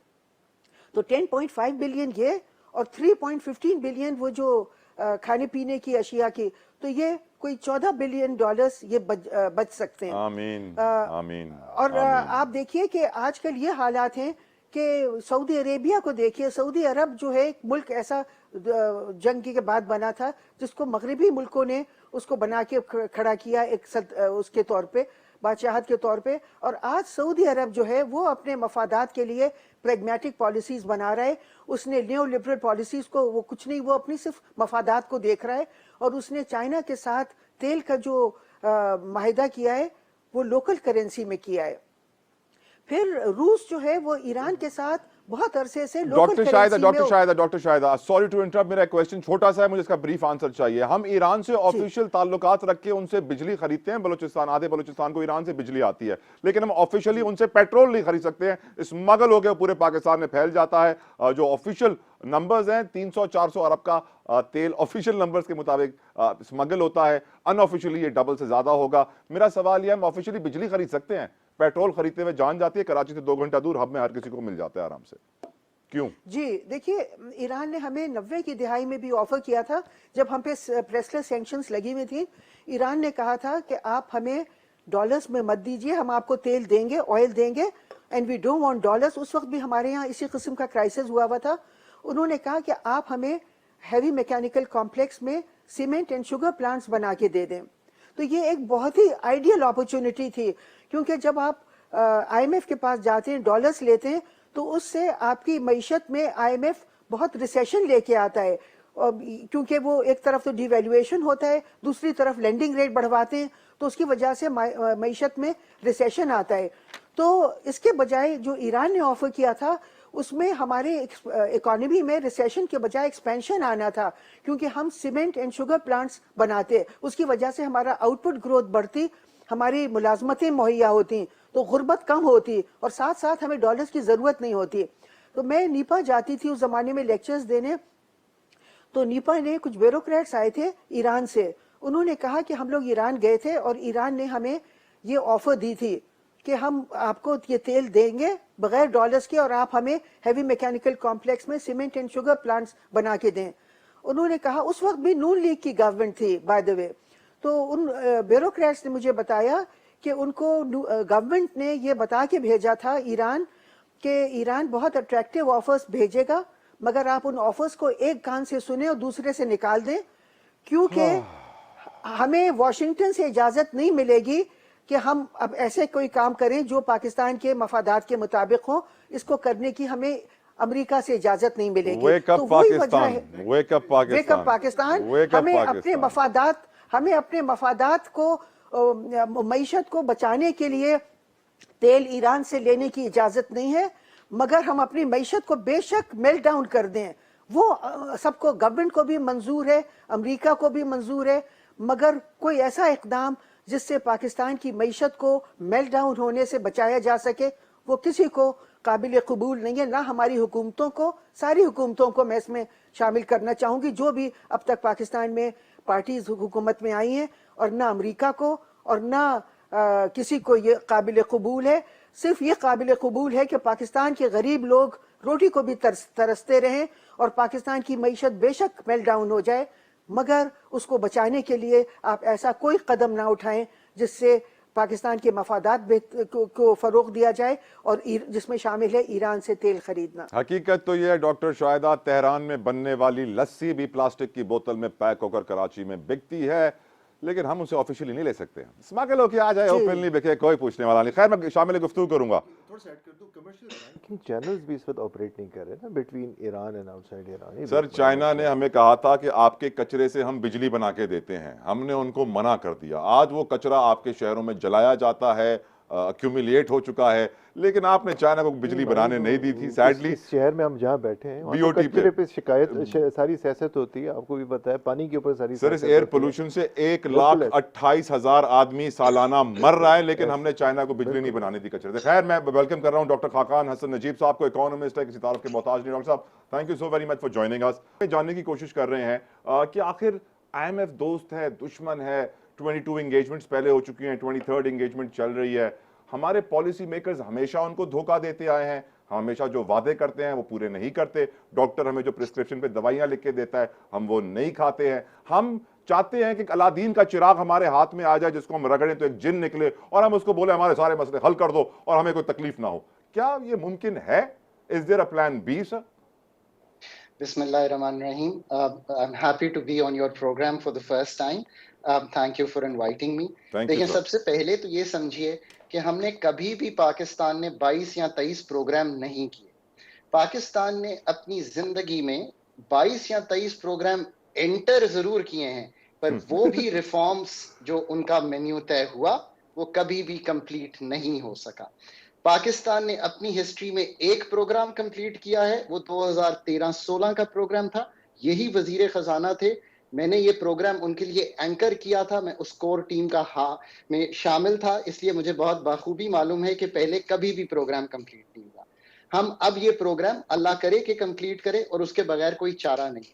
नंबर 2, ये IMF का प्रोग्राम नहीं है, ये कहलाता है रेसिपिएंट कंट्री का प्रोग्राम और ये सपोर्टेड होता है एक extended fund facility of the IMF में। नंबर 3, IMF के प्रोग्राम्स आपको ICU से निकालते हैं, पर आपके जो धड़कता हुआ दिल है उसकी सर्जरी नहीं करते, वो आपको मरहम पट्टी करके स्टेबलाइज करते हैं, कॉन्ट्रैक्ट करके इकोनॉमी को, प्राइसिंग चेंजेस करके, फिजिकल का खसारा कम करके और एक्सटर्नल को संभाल के।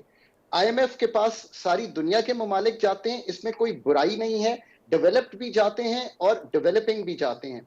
आपका जो करीबी मुल्क है बांग्लादेश, वो इस वक्त चैलेंज में है बैलेंस ऑफ पेमेंट्स के। पाकिस्तान तो क्राइसिस में है ना, और वो चैलेंज भी मैं नहीं समझता। $34 अरब के रिजर्व पे खड़ा है, $4.7 अरब की फैसिलिटी IMF से ले ली है। पाकिस्तान को इंटरनेशनल आर्किटेक्चर में रहना चाहिए, बट ओनर्स ऑफ प्रॉस्पेरिटी आप पर है। IMF आपको एक ब्रीदर दे देगा, उस ब्रीदर के अलावा करंटली कोई चारा नहीं है। $3 अरब के जखायर हैं, ब्लीडिंग करंट अकाउंट है, ब्लीडिंग फिजिकल अकाउंट है। आप कर क्या सकते हैं? मतलब लेट्स बी रियलिस्टिक। आप IMF के प्रोग्राम को कंप्लीट कीजिए, आप इसके साथ साथ अगला प्रोग्राम भी आपको लेना पड़ेगा। अगर कोई कहानी आपको दे तो it will not be correct, इसलिए लेना पड़ेगा कि $25 अरब हर साल की रिक्वायरमेंट है डेट पेमेंट की, ये पूरी नहीं होगी। आपको इसके साथ साथ अपना बजट को रिपेयर करते हुए आपको डेट रीप्रोफाइलिंग ऑफ पाकिस्तान पे काम करना पड़ेगा, और वो भी काम आप under the umbrella of IMF कर सकते हैं। बट ये बात तो सिर्फ सर्वाइवल की है। अब असल बात की तरफ आइए कि आपका मसला क्या है। ये है आपका एक शॉर्ट टर्म चैलेंज। पाकिस्तान का कलीदी मसला यह है कि आप अपने कलीदी मसाइल को कभी हल ही नहीं करना चाहते, और वो क्या है? आपका सबसे बड़ा कलीदी मसला यह है, ठीक कह रही थी पहले जो बात कर रही थी डॉक्टर साहिबा, कि पाकिस्तान की पैदावारी सलाहियत तबाह हो चुकी है। अब ये आप कहेंगे मैं इतना बड़ा वर्ड क्यों यूज कर रहा हूं? इसलिए कर रहा हूं कि कॉटन पाकिस्तान में इस वक्त जो उगती है वो 1.7 टन पर हेक्टर उगती है। जिन ममालिक से दोस्ती करना चाहते हैं, चाइना से, ऑस्ट्रेलिया से, वो 9 या 9.5 टन पर हेक्टर उगाते हैं। मेज 20% है हमारी yield compare to the world's best, rice 23% है, वीट 28% है। आप कैसे सेल्फ सफिशिएंट होंगे? और शुगर केन 56% है। यहां से मुल्क का रिपेयर शुरू होगा, आप जिस दिन भी करना चाहें। और यहां पर सर $32 बिलियन के फूड इंपोर्ट्स भी हैं। करेक्ट। आप क्यों करते हैं फूड इंपोर्ट? क्योंकि एडिबल ऑयल भी नहीं बना सके, दालें भी इंपोर्ट कर रहे हैं, और फिर इसके साथ साथ आपका नेक्स्ट सेक्टर है, और वो है एनर्जी सेक्टर, जो 20 से 28 अरब डॉलर की पेट्रोलियम एंड एनर्जी की इंपोर्ट हो रही है। उसको ठीक कीजिए। आपने कभी किसी अपने मुलाजिम को या किसी अमीर दोस्त को ये कहते सुना है कि यार मोबाइल फोन का बिल बहुत ज्यादा आया, या मेरा टेलीफोन का बिल बहुत ज्यादा आया या मेरा इंटरनेट का बिल ज्यादा आया, नहीं सुना। इसलिए नहीं सुना कि आपने उसको प्राइवेटाइज किया, कमर्शियलाइज किया, कॉर्पोरेटाइज किया और चलाने दिया प्राइवेट सेक्टर को वो चीज। डिस्को कभी आपने छोड़े नहीं, जेनकोस कभी छोड़े नहीं, हाइडल कभी छोड़ी नहीं। इसलिए उसका हाल देख लें और जो प्राइवेट सेक्टर में रन हो रहा है उसका हाल देख लें। तो क्या मैं नहीं मिनिस्ट्री ऑफ कहता कि फाइनेंस और प्राइवेट सेक्टर को दे दी जाए, आप ये कहना चाह रहे हैं? देखिए, मिनिस्ट्री ऑफ फाइनेंस का भी बड़ा आसान जवाब है, और मैं let's not only talk about ministry of finance. Pakistan को ये सब करने के लिए आखिर क्या करना पड़ेगा, ये क्यों नहीं होता? देखिए, इसके भी लेवल्स हैं जिनको समझना पड़ेगा कि गवर्नेंस किस जगह पर आपको करेक्ट करनी है। सबसे पहला पाकिस्तान का रिफॉर्म जो है वो कॉम्पिटेंस रिफॉर्म है। पाकिस्तान का nervous system is broken to deliver on all these things that you want to deliver. मैं और आप डिफर कर सकते हैं कुछ चीजों पर कलीदी मसाइल वहीं खड़े रहेंगे। उस नर्वस सिस्टम को बिल्ड करने के लिए ये कहना कि बहुत बड़ा कोई पाकिस्तान में रिफॉर्म हो जाए, ऐसा नहीं होगा। जितनी कलीदी आपकी फेडरल मिनिस्ट्री में मिनिस्ट्रीज हैं, उनमें एक कोर कॉम्पिटेंस लेवल बिल्ड कीजिए। हमने लास्ट आईएमएफ का प्रोग्राम जब मैं एंकर कर रहा था तो इसी तरह चलाया था। हम MEFP लिखा करते थे, हम पाकिस्तान का प्रोग्राम रखा करते थे। So involve some technical people to complement the administrative machinery that is there. Sir इस वक्त कौन इन्वॉल्व हुआ हुआ है? आपको लगता है कि इस वक्त टेक्निकल लोग नहीं इन्वॉल्व हुए हुए, और फिर कौन है सर ये लोग? आप समझते हैं कि पाकिस्तान का जो पावर सेक्टर है वो पिछले 2 दहाइयों से टेक्निकली साउंड चल रहा है? नहीं। इसका तो आसान जवाब है आपके पास जी। अगर साउंड पॉलिसी मेकिंग पे चल रहा है, अगर साउंड कॉर्पोरेटाइजेशन पे चल रहा है, तो जवाब यह है कि बिल्कुल कॉम्पिटेंट लोग हैं। अगर आप समझते हैं कि नहीं चल रहा, तो फिर इसका जवाब आपके सामने है। अगर आपका बजट का खसारा 8% ऑफ GDP है, 8%, 5-5 हजार अरब बोरो करके अगर आप बजट चला रहे हैं और पेंशन का बिल 500 अरब पे है, तो आप खुद तय कर सकते हैं कि क्या हम कलीदी मसाइल हल कर पाए हैं। मैं आपके सामने ये रखूंगा कि हम कलीदी मसाइल नहीं हल कर पाए। पाकिस्तान का कलीदी मसला कॉम्पिटेंस है, पाकिस्तान का ब्रोकन नर्वस सिस्टम है। इसको समझिए। जब तक इसको तय नहीं करेंगे तो आपके जो बाकी मसाइल हैं जो मैं आपके सामने रख रहा हूं वो हल नहीं होंगे। एक सही लेवल ये है कि पॉलिटिकल पार्टीज को अपने अंदर ये बिल्ड करना है इकोनॉमिक प्रोस्पेरिटी ऑफ पाकिस्तान का डॉक्यूमेंट। उन सब से लीजिए ताकि वो आकर इसको हल कर सकें। सिविल सर्विसेज में भी ये सख्त पैदा कीजिए और जो झैली अदारे हैं उसमें भी कीजिए, और प्राइवेट सेक्टर को पनपने के लिए और कंपेटिटिव होने का मौका दीजिए। ये है एक पाकिस्तान का आर्किटेक्चर जो आपने बनाना है। आमीन आमीन आमीन। डॉक्टर खाकान, आप जो कह रहे हैं मैं आपसे 100% एग्री करता हूं, पर सैडली वो नीयत, वो विल, वो इरादा सियासी जमातों में पहले तो नहीं था, लेकिन IMF के दबाव के बाद पैदा हो गया है सैडली। मैं इसका जवाब देना चाहूंगी। मैम आपसे जवाब लूंगा। एडवर्टाइजमेंट ब्रेक ले लेते हैं, वापस आते हैं, आपसे इसका जवाब लूंगा मैम।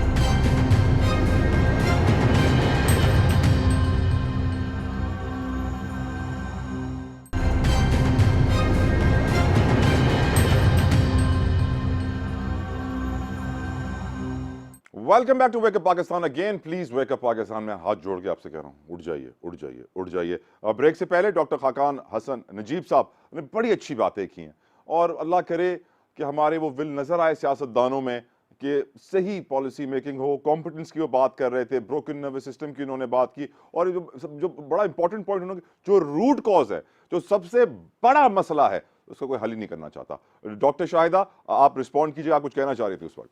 जी, मैं ये कहना चाह रही थी कि पाकिस्तान का नर्वस सिस्टम भी और पाकिस्तान का पूरा निज़ाम बहुत सही चल रहा था जब तक हम IMF के पास नहीं गए थे। मतलब हम इतने ज़्यादा IMF से कर्जे नहीं लेते थे, वो 80 की दहाई तक था, और जब तक पाकिस्तान एक बहुत खुशहाल मुल्क था, इसका नर्वस सिस्टम भी सही था और इसके सारे सिस्टम सही तरह काम कर रहे थे। किसने प्लान के तहत ये नर्वस सिस्टम और सारे सिस्टम खराब किए डॉक्टर साहिबा? देखिए, ये हुआ था कि 1988 में जब पीपल्स पार्टी की गवर्नमेंट आई थी, उसके बाद से नून लीग की गवर्नमेंट आई, फिर पीपल्स पार्टी की, ये बदल बदल के जब आए, तो 1988 से हमने IMF से बड़े पैमाने पे कर्जे लेना शुरू किए। और आपको मैं बताऊं कि 80 की दहाई जो थी, वो ये नहीं था कि बहुत ज़्यादा कोई ऐसा था कि पाकिस्तान बहुत हाई रेट ऑफ ग्रोथ था, मगर average annual rate of growth 80 की दहाई में 6.4% था पूरी दिहाई के लिए। और 90 की दिहाई में जब इन दोनों पीपल्स पार्टी और नून लीग ने बहुत ज़्यादा बोरिंग की आईएमएफ से, तो हमारा रेट ऑफ ग्रोथ कम होके 4.1% हो गया, average annual rate of growth for the 1990s। जी। इसके साथ साथ चूंकि आईएमएफ का बहुत जोर होता है कि खर्चे कम करो, वो सिर्फ खर्चे कम करने को कहते हैं, मगर ये नहीं कहते हैं गैर जरूरी खर्चे कम करो। तो हुकूमतें सारे जो कटौती करती हैं वो एनुअल डेवलपमेंट प्लान पे करती हैं। इसलिए 90 की दिहाई में कोई डेवलपमेंट नहीं हुआ, ना पावर सेक्टर पे, ना वाटर सेक्टर पे, और ना एजुकेशन और हेल्थ पे गवर्नमेंट ने मैम बहुत correct me if I am wrong, 70 की दिहाई के बाद कोई डैम भी तो नहीं बना?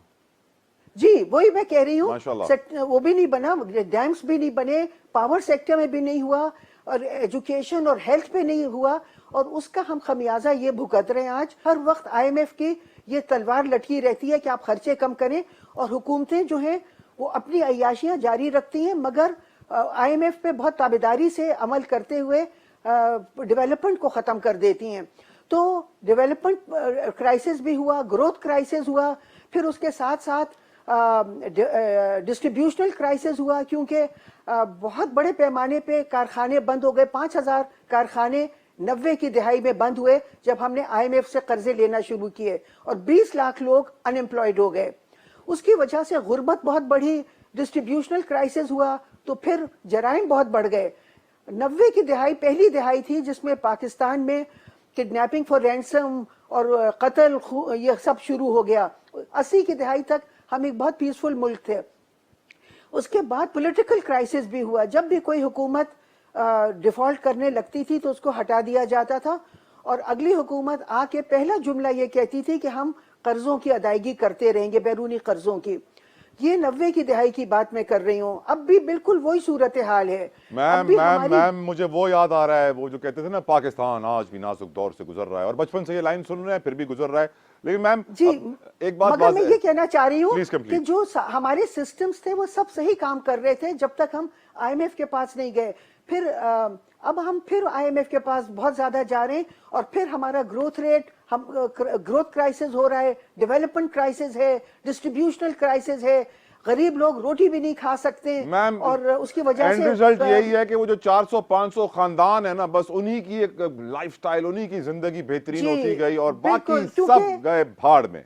क्योंकि वो कहते हैं कि history repeats itself for Nations that do not learn from history. हमने 90 की दिहाई में भी आईएमएफ के पास जाके इतने कर्जे लिए, और उसकी वजह से हमारा नर्वस सिस्टम और बाकी सिस्टम्स भी मफलूज हो गए। और आज भी अगर हम उनके पास जाएंगे, मैं आपको एक बात बता दूं, अगर हम 23वें प्रोग्राम, अगले प्रोग्राम्स के पास के लिए भी बोरो करने जाएंगे आईएमएफ के पास, तो हम उन कर्जों की अदायगी नहीं कर सकेंगे। क्योंकि at the institute of business management, हमारे इकोनॉमिक्स डिपार्टमेंट ने एक स्टडी की है, और हमने देखा है डेट की, फॉरेन डेट्स की सस्टेनेबिलिटी देखी है, और हमारे कॉलीग्स ने ये उसके स्टडीज के ये वो उनके हैं फाइंडिंग्स हैं कि 2019 तक हमारे जो कर्जे थे वो जस्ट सस्टेनेबल थे।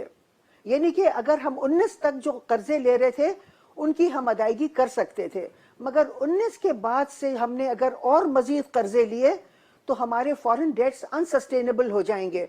फॉरेन डेट्स अनसस्टेनेबल का मतलब है कि अगर हमने कर्जे लिए बैरूनी तो हम उनकी अदायगी नहीं कर सकेंगे, डिफॉल्ट करेंगे। और मेरे ख्याल में हमें उसी तरफ ले जाया जा रहा है। राइट, लेकिन मैम आपकी पूरी गुफ्तगू सुनने के बाद मैं इस रिजल्ट पे पहुंच गया हूं कि ये एक सोची समझी मंसूबा बंदी और प्लान के तहत पाकिस्तान के साथ ये किया जा रहा है। बिल्कुल, ये ऐसे ही नहीं हो रहा है। इत्तेफाक करती हूँ, ये ऐसे ही नहीं हो रहा है। मैं आपसे बिल्कुल इत्तेफाक करती हूँ, और इसलिए हो रहा है कि आप देखिए, मेरी ये थ्योरी है, मैंने ये कहा है कि जो तरक्की पजीर मुल्क हैं उनको वापस कॉलोनियल दौर में, नौआबादियाती दौर में ले जाया जा रहा है। जो नौआबादियाती दौर 1945 में दूसरी जंग अज़ीम के बाद अल्लाह रहम करे। डॉक्टर शाहिदा, मैं डिस्कशन में शामिल करूं सलमान साहब को भी, आई एम सो सॉरी, मैं उनको भी शामिल करूं, नहीं तो वो भी आईएमएफ की तरह मुझसे नाराज हो जाएंगे और फिर मेरे लिए मुश्किलात खड़ी हो जाएंगी। सलमान साहब ये बताइए, कॉम्पिटेंस का भी जिक्र हुआ जी, इस पे मैं देखिए सर, 200 से ऊपर स्टेट ओन्ड ऑर्गेनाइजेशंस हैं जिसके अंदर हजारों लाखों की तादाद में इनकॉम्पिटेंट, ना अहल लोग नौकरियां करते हैं, जिन्हें हम गोस्ट एम्प्लॉयज कहते हैं। वो हेल्थ में भी हैं, एजुकेशन में भी हैं। ये वो इदारे हैं जो 200-200, 300-300, 400, 500 अरब का टीका हर साल हुकूमत को लगा रहे हैं, हम खामोश हैं। तो इनकॉम्पिटेंस तो हुई ना सलमान साहब। देखिए, इस इनकॉम्पिटेंस को मैं दो हिस्सों में डिवाइड करूँ। एक हो गया जो पब्लिक सेक्टर लाइबिलिटी बन गए, किसी वक्त में सियासी तौर पे भर्तियां हुई, अब दे आर नॉट एफिशिएंट और competent enough to perform the job which they are hired for. Park them aside. मुझे जो शदीद इख्तलाफ है जो फॉर्मर फाइनेंस मिनिस्टर थे उनसे भी, और जो इस प्रोग्राम में लोग मौजूद हैं। देखिए, अगर आप एक प्रिविलेज्ड फैमिली से थे और आपके पेरेंट्स ने आपको ऑक्सफोर्ड से MIT से करवा दी, लम्स से, IBA से पढ़वा दिया, it does not give you a right to demotivate the rest. Agreed. College drop outs हैं इस वक्त जो टॉप 4 बिलियनियर्स हैं दुनिया के, कॉलेज ड्रॉप आउट्स हैं, they were not competent. Try to understand, world has changed.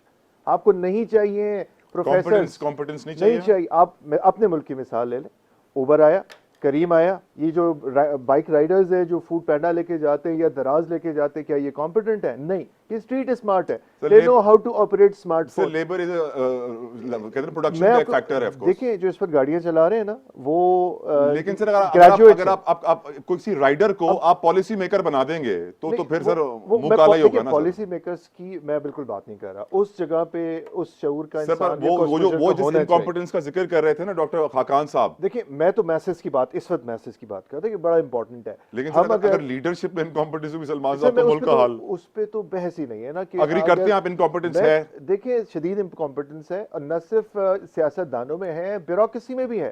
ठीक है। क्या ऐसा CSS करके आपको पढ़ाया जाता है कि आप सेक्रेटरी रेलवे भी बन जाते हैं, सेक्रेटरी IT भी बन जाते हैं, सेक्रेटरी पेट्रोलियम भी, हमें भी बता दें, वो साइंस दुनिया को भी बता दें? ऐसा नहीं है।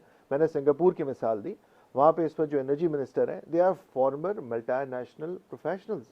उनको वो पॉलिटिकल सिस्टम में लेके आए, वो आज पॉलिसीज बना रहे हैं। They are competent as well as they have relevant experience. इस वक्त तो आप माजरत के साथ इलेक्ट्रिकल इंजीनियरिंग हो जाना काफी नहीं है। इस वक्त जो मिनिस्टर है इलेक्ट्रिकल इंजीनियर है जी हाँ। और डिग्री हो जाना भी काफी नहीं है। एक्सपोजर, रेलेवेंट एक्सपोजर, एक्सपीरियंस, ये बड़ा जरूरी है। तो उस पर तो कोई दो बहस नहीं है। लेकिन मैं ये कह रहा हूँ, we need to provide alternate ways and means for the young population, for the youth of the country. In fact, हम जो इंडस्ट्रियलिस्ट हैं, ये ओल्ड फैशन हो गया है। हमें सिर्फ एक इकोसिस्टम की ज़रूरत है, हमें IT सिटीज़ की ज़रूरत है, हमें ऐसा प्लेटफॉर्म्स की ज़रूरत है जहां अपने नौजवानों को हम ये बताएं कि किस तरह with one skill you can create an ecosystem, you can provide employment to the अपने मुल्क में आज तक एक मेड इन पाकिस्तान गाड़ी नहीं बनाई, एक मेड इन पाकिस्तान मोबाइल नहीं बनाया। हमने अपनी मैन्युफैक्चरिंग को सर अपने हाथ से आग लगाई है, तीली देके इंपोर्ट इकोनॉमी बना के। जापान ने एक आसान फॉर्मूला दे दिया कि आप CKD मंगवा लें, बाकी थोड़ी बहुत वेंडराइजेशन कर लें, तो हमारा वैल्यू ऐड तो किसी भी इंडस्ट्री में 30% से ऊपर गया ही नहीं। फार्मा, जो हम फार्मा कहते हैं, वो पैकेजिंग है मोस्टली। वो आज 40 कंपनियां फार्मास्यूटिकल बंद हो रही हैं कि हमारे पास रॉ मटेरियल है, वो पैकेजिंग का नहीं है। तो क्वेश्चन इज कि ये तो जाना पड़ेगा, डेप्थ ऑफ इंडस्ट्रियलाइजेशन बढ़ानी पड़ेगी। It will take some time. What to do in a meanwhile, because देखिए इट टेक्स टाइम। इंडस्ट्रियलाइजेशन बढ़े, आगे जाए, हम करें, कहीं ना कहीं से हमें स्टार्ट करना होगा। सबसे पहले मैं कहता हूँ एनर्जी सेक्टर, उसके ऊपर काम करने की ज़रूरत है। हम एक कन्फ्यूजन का शिकार है। इस वक्त भी $1.5 पर MMBTU हम प्राइस पे की जाती है कंज्यूमर की, और उसकी जो इंपोर्ट कॉस्ट है LNG की, वो तकरीबन $14 पर MMBTU है। ये बंद करें ना हम लोग, सब्सिडाइज करें, टारगेटेड सब्सिडाइज करें, ये अक्रॉस द बोर्ड सब्सिडाइज ना करें। फिर हमने कहा, देखें 30% सिर्फ पाइप्ड गैस के हमारे कंज्यूमर्स हैं। गरीबों का फ्यूल LPG है। LPG पहले लोकली प्रोड्यूस हो रहा था, हमने वो बंद कर दिया, हम इंपोर्ट पे चले गए। सुई गैस खुद भी बना रहे थे LPG, अब उन्होंने बंद कर दिया और they have started importing. So the question is कि ये जो हमारा चेंज ऑफ और शिफ्ट ऑफ पॉलिसी है, वही प्लान लग रहा है पाकिस्तान को तबाह करने वाला। लेकिन आज आपके पास डॉलर नहीं है, आप इंपोर्ट पे शिफ्ट हो गए, आपने काम नहीं किया। इसी तरह खान साहब की गवर्नमेंट में क्या हुआ, एक्सप्लोरेशन पे कोई फोकस नहीं हुआ, लोकल एक्सप्लोरेशन एंड प्रोडक्शन के ऊपर आप चले गए, ऑफशोर एक्सप्लोरेशन, नई डिस्कवरीज के पीछे। LNG आपने इंपोर्ट नहीं करी, दूसरा नया टर्मिनल तीसरा चौथा बनने नहीं दिया, आपने फैसिलिटेट नहीं किया। आज भी बाहर की कंपनीज हैं, वो लेके अपना फाइनेंशियल क्लोज करके बैठी हैं। आप उनसे ये वादा नहीं कर रहे कि मैं आपको आगे पाइपलाइन में कैपेसिटी दूंगा या नहीं दूंगा। किस तरह एक बंदा LNG टर्मिनल लगा सकता है ना आपने एक्सप्लोरेशन पे काम किया। तो कुछ लोगों चीजों को आज एग्री कर लें कि ये वो महकमे हैं, ये वो शोबे हैं जिसके ऊपर हम सियासत नहीं करेंगे। इसके ऊपर let's have a national conference. जैसा शहबाज साहब ने भी कहा कि चार्टर ऑफ इकोनॉमी 4 शोबों को खुदारा छोड़ दें। सर आपके उस पे सामने सियासत है ना कि करें। ऑल पार्टीज कॉन्फ्रेंस बुलाना कितना मुश्किल हो गया, कंसेंसस क्रिएट करना सर आज के दौर में, क्योंकि 13 जमातें एक तरफ हैं, एक जमात एक तरफ है, 13 जी इट इज डाउंटिंग था, it's very difficult considering the fact कि अब लॉ एंड ऑर्डर इन हालात में भी सर अगर आप इन सियासतदानों में कंसेंसस क्रिएट ना कर पाए तो मैं नहीं समझता तारीख में कभी भी कर पाए। नहीं, आई थिंक इस वक्त बड़ी एक कंसिडर्ड ओपिनियन है कि इस वक्त कहीं ना कहीं हमें सीज फायर करना होगा। क्योंकि बहुत सारे एक्सपर्ट यही कहते हैं कि सियासतदानों के पैसे ही पाकिस्तान ले आओ, पाकिस्तान संवर जाएगा।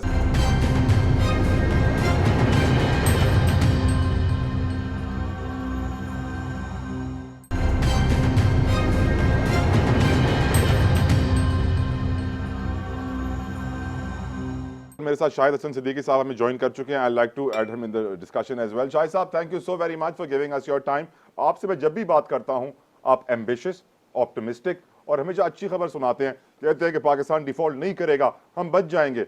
अब भी आप यही कहते हैं। और सर एक और डिस्कशन में हमारे सवाल हो रहा था कि IMF दोस्त या दुश्मन, हम किसी दलदल में फंसे हुए हैं, क्या हम इस दलदल से निकलेंगे सर?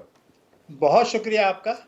अल्हम्दुलिल्लाह 2023 में पूरे अभी 11 महीने हैं, पाकिस्तान डिफॉल्ट नहीं करेगा। लेकिन हमारा मसला जो है वो ये है कि हर आदमी अपने नुक्ता नज़र से इस्लाहात चाहता है। मैं तो जो पिछले 25 साल से देख रहा हूँ, मेरा अब भी ये ख्याल है कि IMF हमारा दुश्मन हो या ना हो, सबसे पहले हम अपने दुश्मन हैं। Agreed, मैं, sir.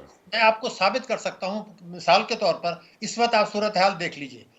जो मौजूदा हुकूमत ने मुज़ाकरात शुरू किए IMF से, तो उन्होंने इस बात के शवाहिद हैं, मैं आपको सबूत दे सकता हूं कि उन्होंने भी पिछली दोनों हुकूमतों की तरह IMF को वाज़े तौर पे बता दिया कि देखिए जनाब, ठीक है हमारी मईशत तबाह है, हम मानते हैं, लेकिन अगर आप ये बात करते हैं कि इन तीनों पार्टियों के मंशूर के मुताबिक हर किस्म की आमदनी पर टैक्स लगा दें, मईशत को दस्तावेजी बना दें, काले धन को सफ़ेद होने से रोकें और जो है काबीना का जो साइज है उसको कम करें, ये बात नहीं होगी और इससे अलावा आगे बात करें। लेकिन इसको IMF के खाते में खुदा के लिए ना डालें। IMF हमारा दुश्मन जरूर है, किसी और वो अमेरिका के इशारे पे चलता है। जब अमेरिका हमारे साथ हमदर्दाना था उन्होंने किया। इस वक्त जो सूरत हाल है, मैं बिल्कुल वाज़ेह तौर पे आपको बता रहा हूँ कि देखिए, अगर मैं साबित करूँ आपको क्या है, IMF के मुझसे जो मामला तय हुए हैं जरा उनको देख तो लें। वो ये कहते हैं कि जी पेट्रोलियम लेवी यानी भत्ता, उसको इस साल जून तक 855 अरब रुपए आप उसमें वसूल करें, जिसकी वजह से तबाही आएगी वो बिल्कुल सामने। अकबर। लेकिन मेरी गुजारिश सुन लें, हमने जून 2022 में जो बजट पास किया था, पार्लियामेंट ने पास किया था, मिफ्ता साहब ने दिया था, उसमें 750 अरब रुपए का भत्ता रखा गया था पेट्रोलियम लेवी के बद में। लेकिन 6 महीने में 175 अरब हुए, यानी तकरीबन 180 अरब रुपए कम हो गए। तो वो ये कहते हैं भाई ये तो आपका बजट था, आप 180 अरब तो ये वसूल कर लें। लेकिन इस दौरान में एक मरबूत हिकमत अमली के तहत रुपए की कदर को जो 90 रुपए फी डॉलर गिराया गया है, महंगाई बढ़ी है, तो उसका भी तो कुछ इफेक्ट आएगा। तो आप 750 बजाय 855 अरब रुपए का कर लें, तो हम उनको क्या ब्लेम कर रहे हैं? वो बिल्कुल हमें तबाह कर रहे हैं, लेकिन हमने खुद तो 750 अरब का रख के उसको वसूल नहीं किया। दूसरा वो क्या कह रहे हैं कि आप GST को 17% कर दें। तो हमने उनके साथ मामला तय किए हुए रिकॉर्ड पर है, तो शर्माने की जरूरत नहीं है। हमने उनसे ये कहा था कि अगर टैक्सों की वसूली का हदफ हासिल नहीं हुआ तो हम पेट्रोलियम मसनूआत पर 17% GST लगाएंगे। अब वो हासिल नहीं हुआ, कम हुआ, चोरी आपने होने दी। तो वो ये कहते हैं भाई जो आपने मामला तय किए हैं उसके मुताबिक 17% GST पेट्रोलियम मसनूआत पर लगा दें, इसके बगैर गाड़ी नहीं चलेगी। ये दूसरा मुआहदा हो गया। तीसरा ये था कि बजट खसारा, हमने हदफ रखा था बजट में 4.9%, ये अब जा रहा है 7% से ऊपर, यानी 1500 अरब रुपए का इजाफी हो गए। तो वो ये कहते हैं कि भाई ये तो आपका अपना बजट था, अगर ये आपने टैक्स चोरी होने दी, शाहाना अखराजात किए, तो कुछ भी करें आप, चाहे तरक्याती अखराजात में कटौती करें, चाहे आप आवाम पर टैक्सों का बोझ डालें, लेकिन इसको आपने ठीक करना है।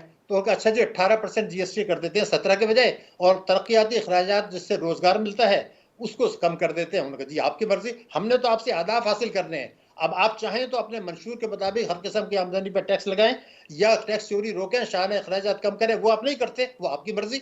हम तो ये कह चाहते हैं कि आप हमारे साथ मामला तय कर ले, वो उन्होंने कर लिए।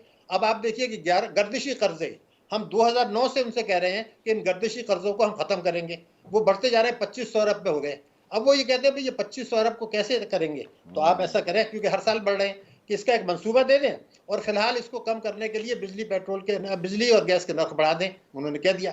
फिर डार साहब ने 1100 अरब रुपए की सब्सिडी दी थी अभी पिछले उसको बिजली के नरखों में, उसकी बजट में प्रोविजन नहीं थी, तो वो कहते हैं तो अनटारगेटेड है, इसको आप रिवर्स कर दें, तो वो सब्सिडी रिवर्स हो गई। तो मेरा सिर्फ कहना यह है कि आप आज भी अगर काबीना का हजम बढ़ा रहे हैं, इससे वाजह है कि IMF को इससे गर्ज नहीं है कि आप कैसे करते हैं, आप उसको IMF के खाते में मत डालें। आप अगर ये करें कि रुपए की कदर जिस तरह 93 रुपए गिराई गई है, उसका इम्पैक्ट क्या मईशत पर नहीं आएगा, महंगाई पर नहीं आया कि 12.3 से 25 पर आ गई।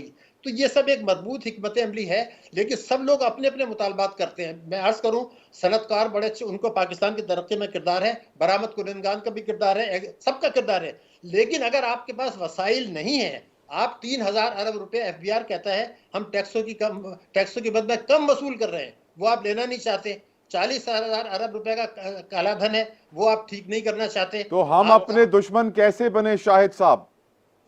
हम अपने दुश्मन इसलिए बने हैं कि हमने एक खास तबके को बरात दी अपने इक़्तिदार को तूल देने के लिए, और IMF के साथ गठजोड़ किया ताकि उनसे पैसे मिले, और अमेरिका से गठजोड़ किया ताकि उनकी मदद से। अच्छा, अब गरीब, अब अनारकी आएगी, गरीब क्या करेगा मुझे आप ये बता दें। लोअर क्लास जिसके पास अब कब्र में जाने के अलावा कोई और रास्ता नहीं है, वो क्या करेगा? अनारकी आएगी, क्राइम बढ़ेगा। नहीं, मैं ये समझता हूँ कि बदकिस्मती से जो आप कह रहे हैं वो खतरा मौजूद है, लेकिन मैं अवाम के ऊपर भी एक जिम्मेदारी डालता हूँ, इसलिए कि जलसों में जाके 5 घंटे पहले जाके वो जिंदाबाद के नारे लगाते हैं।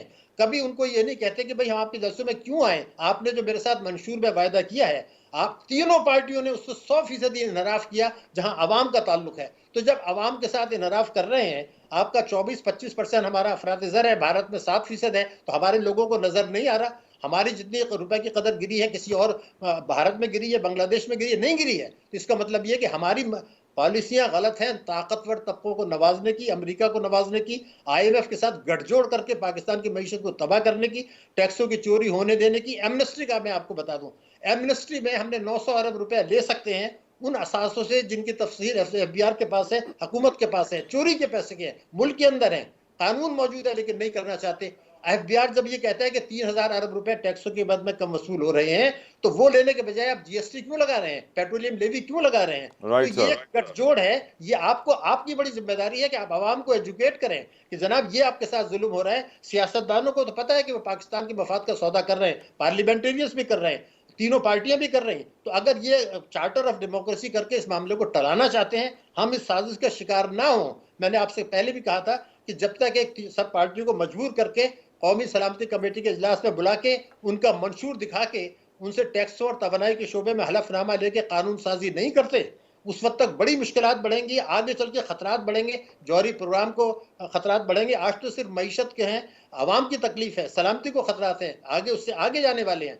तो इसलिए पहले एक हलफनामा उनसे दस्तखत कराएं, तीनों मजबूर किया जाए क्योंकि उनको मंशूर में है, फिर उसकी कानून साजी करें। फिर आखिरी काम ये करें कि जब भी इलेक्शन हो, इंतखाबी फॉर्म में जब एक पार्टी के टिकट पर लग रहा हूं, तो उसमें एक फॉर्म में एक हलफनामा हो कि मेरी पार्टी ने यह हलफ दिया है, मेरा भी यह हलफ है, अगर ये हम नहीं करते तो मेरी नशिस्त मनसूख, मेरी पार्टी की शाहिद साहब MNA MPA सेनेटर बनने से पहले हलफ लिया जाता है, मिनिस्टर बनने से पहले हलफ लिया जाता है, गवर्नर प्राइम मिनिस्टर बनने से पहले हलफ लिया जाता है, क्या उनकी पासदारी होती है? एक सवाल नहीं मोहतरम, मैंने बिल्कुल वाज़ेह तौर पे ये कहा कानून साजी करें।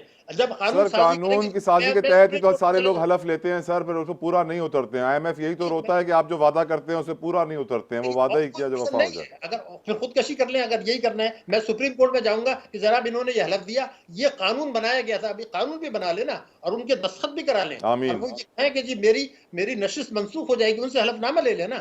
अभी तक ये नहीं लिया, अभी हलफनामा लिया जाता है, उनसे ये ले मेरी नशिस्त मंसूख हो जाएगी, तो फिर आप सुप्रीम कोर्ट में चले जाऊंगा, आप चले जाइए। राइट शाहिद साहब। डॉक्टर खाकान हसन नजीब साहब, अब मैं आपसे आखिर में सवाल पूछना चाहूंगा, हम कंक्लूजन की तरफ जा रहे हैं अपने इस प्रोग्राम के पहले हिस्से में। कंसेंसस क्रिएट होगा क्या इन पॉलिटिशियंस में? Do you think consensus create हो सकता है? और अवाम की जिम्मेदारी, क्योंकि वाज़ेह हो गया है कि जब पॉलिटिशियंस फेल हो जाएं तो लोगों को अपने मुल्क की खातिर खुद उठना होगा, तो अवाम की जिम्मेदारी आपकी नज़र में क्या है डॉक्टर खाकान? देखिए, इन द शॉर्ट रन जो कंसेंसस चाहिए वो तो बड़ा क्लियर है। एक चार्टर ऑफ सर्टेनिटी साइन कीजिए, ये मैच्योर लोग हैं, मैंने इन तीनों हुकूमतों के साथ काम किया है, उनको एडवाइस किया है, ये मैच्योर लोग हैं, ये एक चार्टर ऑफ सर्टेनिटी साइन करें। इलेक्शन आज होना है, अक्टूबर में होना है, सो दैट एक फिजा चेंज हो जाए from an uncertain country going to a certain country.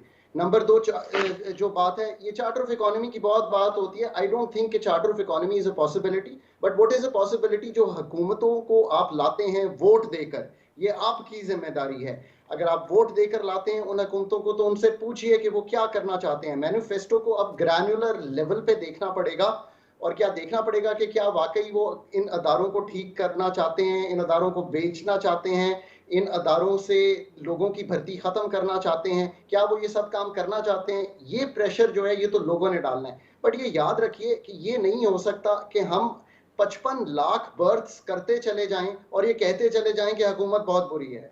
It is not possible. आपको अपना भी सोशल स्ट्रक्चर सोचना पड़ेगा पाकिस्तान में। आप मतलब 23 करोड़ अवाम है, अगले कुछ सालों में और बढ़ जाएगी। क्या ऐसे रिसोर्सेज पैदा किए जा सकते हैं? मेरा नहीं ख्याल पैदा किए जा सकते हैं। आप चाइना को अपना बेस्ट फ्रेंड तो कहते हैं, बट ये भी देखिए कि उन्होंने क्या पॉलिसी अपनाई अपने रिसोर्सेज को बेटर यूटिलाइज करने के लिए। सो हुकूमतों पे बोझ डालना एक बात है, सोशल रिस्पॉन्सिबिलिटी लेना, मैं आपके सामने वो चीजें रख रहा हूं। ये तो मैं तो इसका क्लियर हूं कि IMF का ये प्रोग्राम कीजिए, उनसे जो सपोर्ट ले सकते हैं लीजिए, पैसे लाइए, बट बाकी काम तो सारे आपने करने हैं। आपने सही रखा, SOEs को ठीक करना है आपने करना है, प्राइवेटाइज करना है आपने करना है, एग्रीकल्चर सेक्टर को ठीक करना है आपने करना है। So you know, this is how the country has to be managed in the coming years. आमीन। आप अल्लाह करे कि ऐसा हो। डॉक्टर शाहिदा साहिबा, आपके क्लोजिंग रिमार्क्स, आप कुछ आखिर में कहना चाहेंगी, जो ऐड करना चाहेंगी? जी, मैं ये कहना चाहूँगी कि देखिए, पाकिस्तान एक बहुत ही दौलतमंद मुल्क है। हमारे पास बहुत कुदरती वसाइल हैं और हमारे पास बहुत हमारी स्ट्रेटेजिक ऐसी लोकेशन है। मगर बड़े अफसोस के साथ कहना पड़ता है कि हमारे जो हुक्मरान हैं, अब तक जितने आए हैं, उन्होंने पाकिस्तान के तमाम कुदरती वसाइल को और हमारे जो लोकेशन है सबको, इसको इस्तेमाल किया अपने ज़ात के लिए। उन्होंने इनको बाहर मुल्कों को और बाहर मुल्कों की कंपनीज को औने पौने दे दिया, और उसके बजाय और फिर जब सब ये दे दिए, फिर हम भीख का प्याला लेके निकलते हैं। तो देखिए, ये इसको मैं कहती हूँ फाइनेंशियल मैडनेस, कि एक दौलतमंद इंसान है, अपना सब कुछ लुटा देता है, फिर भीख मांगता है। मैं ये कहती हूँ कि हमें चाहिए कि हमारे जो कुदरती वसाइल हैं, उनसे हम मार्केट रेट पे उनका सौदा करें। हम इस तरह नहीं करें कि औने पौने। क्योंकि आप देखिए कि दूसरी चीज़ मैं ये कहना चाहूँगी कि जिन मुल्कों में भी कुदरती वसाइल हैं, मगर वो उनको रॉ फॉर्म में एक्सपोर्ट करते हैं, वहाँ natural resources have been a curse. तो जिन मुल्कों में नेचुरल रिसोर्सेज को मैन्युफैक्चर्ड गुड्स में तब्दील किया जाता है, वैल्यू एडिशन होती है, वहाँ कुदरती वसाइल जो हैं वो ब्लेसिंग बन के आते हैं। तो इसलिए ज़रूरत इस चीज़ की है कि बजाय इसके कि हम अपने कुदरती वसाइल और मुल्कों को और कंपनियों को, फॉरेन कंपनीज को औने पौने बांटें, हमें ज़रूरत इस चीज़ की है कि हम इनको मैन्युफैक्चर्ड गुड्स में तब्दील करें, और फिर हमारे पास बहुत रेवेन्यूज जनरेट होंगे, और फिर हम उसको डॉक्टर साहब, वक्त की कमी है, डॉक्टर साहब। I am so sorry. Salman Khan साहब, योर क्लोजिंग रिमार्क्स सर। जी, देखिए, मिनरल्स में मैं थोड़ी सी बात करूंगा कि हमारे यहाँ जो रेगुलेटर है उसको प्राइवेटाइज होने की जरूरत है। सर, वो तो सारे रेगुलेटर को प्राइवेटाइज होने की जरूरत है। वजह यह है कि उनका काम नहीं है रेगुलेशन। जिस तरह से वो रेगुलेट करने की कोशिश करते हैं, वो हाईली इनकम्पैटिटिव हो जाता है। तो जो इन्वेस्टर आ रहा होता है, चाहे फॉरेन इन्वेस्टर हो, लोकल इन्वेस्टर हो, दे लूज देयर इंटरेस्ट। पूरे पहाड़ काट के बाहर ले जाते हैं, खोलते भी नहीं कि देखें अंदर है क्या। अच्छा, एक चीज तो ये, दूसरी चीज, कभी कभी इतने सख्त हो जाते हैं कि फॉर एग्जाम्पल इसी शहर में एक पावर प्लांट है, अनफॉर्चुनेट मशीन में प्रॉब्लम आई, नहीं चल सका। अब उसमें जो टैरिफ में एक कुछ सेंट्स की इजाफे के बाद वो चल जाता, तो उस पर जिद है। वो पिछले 10 साल से खराब पड़ा है। वो 3 MGD पानी भी दे सकता था, बिजली भी दे सकता था, उस पर लड़ाई है। तो जिस पे लड़ाई करनी होती है, उस पर करने की जो जरूरत है, वहाँ करते नहीं। FBR पे नहीं लड़ेंगे ये लोग, FBR में इंप्रूवमेंट लाओ, वो बात नहीं होगी। अब रहा सवाल इस चीज़ का कि किस तरह से हम एक्सप्लॉइट कर सकते हैं। बिल्कुल कर सकते हैं, अगर हम ये, जैसे हमारी डिस्ट्रीब्यूशन कंपनीज है, यहाँ पे स्ट्रक्चरल रिफॉर्म्स लेके आए। के इलेक्ट्रिक अगर एक अच्छी प्रॉफिटेबल, नॉन प्रॉफिटेबल से प्रॉफिटेबल हो सकती है, जस्ट बिकॉज कि वो प्राइवेटाइज हो गई, उसको बिजनेस स्कूल में पढ़ाया जा रहा है, वापदा क्यों नहीं हो सकता? या 13-14 डिस्ट्रीब्यूशन कंपनीज क्यों नहीं हो सकती? पर्ची है ना सर, ना अहली है ना सर, हमारी अपनी कमजोरियां हैं। बड़ा इसके ऊपर काम किया कि आपने सुना भी होगा कि छोटी बहुत व्हीलिंग हो सकती है, कि यहाँ से आपने पावर ली, वहाँ ले ली, उसमें इतने मसाइल हैं। आप यकीन करें कि अगर मेरी 3 फैक्ट्रीज है, एक फैक्ट्री में सरप्लस पावर है और एक फैक्ट्री को पावर चाहिए, I can not use the grid. तो ग्रिड को, नेटवर्क को NTDC के इतना ज़्यादा मोनोपोलाइज कर दिया गया है कि आप सोच ही नहीं सकते। आज आप सिर्फ उसको भी ये आखिर कंपेटिटिव में बना तो दें। दुआ दे दे पाकिस्तान को। तो मैं समझता हूँ कि देखिए बहुत कुछ हो सकता है, ऑल इसकी विल और विश प्लस जो हमारी गवर्निंग बॉडी है, जो लोग कैबिनेट में डिसीजंस ले रहे हैं, उनके या तो नीचे या उनके पैरेलल एक सर, ऑर्गेनाइजेशन ऐसी सर, होनी प्रोग्राम चाहिए के आखिर जो कि में- मेरिट के ऊपर डिसीजन प्रोग्राम के आखिर में मैं रहमतुल्लिल आलमीन वजह तख्लीक कायनात, जिनके हम नौकर, इनके घर के हम नौकर, आका दो जहां मोहम्मद मुस्तफ़ा सल्लल्लाहु ताला अलैहि वसल्लम की हदीस सामने आपके रख देता हूँ। इन्नमल अमाला बिन्नियात, अमलों का दारो मदार नीयतों पर है। तो इस वक्त जो हमारे मुल्क में अमल हो रहा है उससे वाज़ेह है नीयतों का फुकदान है, नीयतें साफ़ नहीं है, ना अहली है, इनकॉम्पिटेंसी है। पाकिस्तानी ही पाकिस्तान का दुश्मन बना हुआ है। इसीलिए हमने प्रोग्राम किया है वेकअप पाकिस्तान, प्लीज़ वेकअप। मेहमानों का शुक्रिया अदा करना चाहूँगा, सलमान शाह साहब का, शाहिदा वजारत साहिबा का, मोहम्मद सलमान खान साहब का स्टूडियो में ज्वाइन किया, शाहिद हसन सिद्दीकी साहब एंड डॉक्टर खाकान हसन नजीब साहब। Thank you so very much for joining us. उम्मीद करता हूँ कि आने वाले वक्त में भी जो हम IMF प्रोग्राम्स करते रहेंगे, आप हमें ज़रूर ज्वाइन करेंगे। तलहा जतोई को इजाज़त दीजिए। अंटिल नेक्स्ट टाइम, अल्लाह हाफिज़। वेकअप।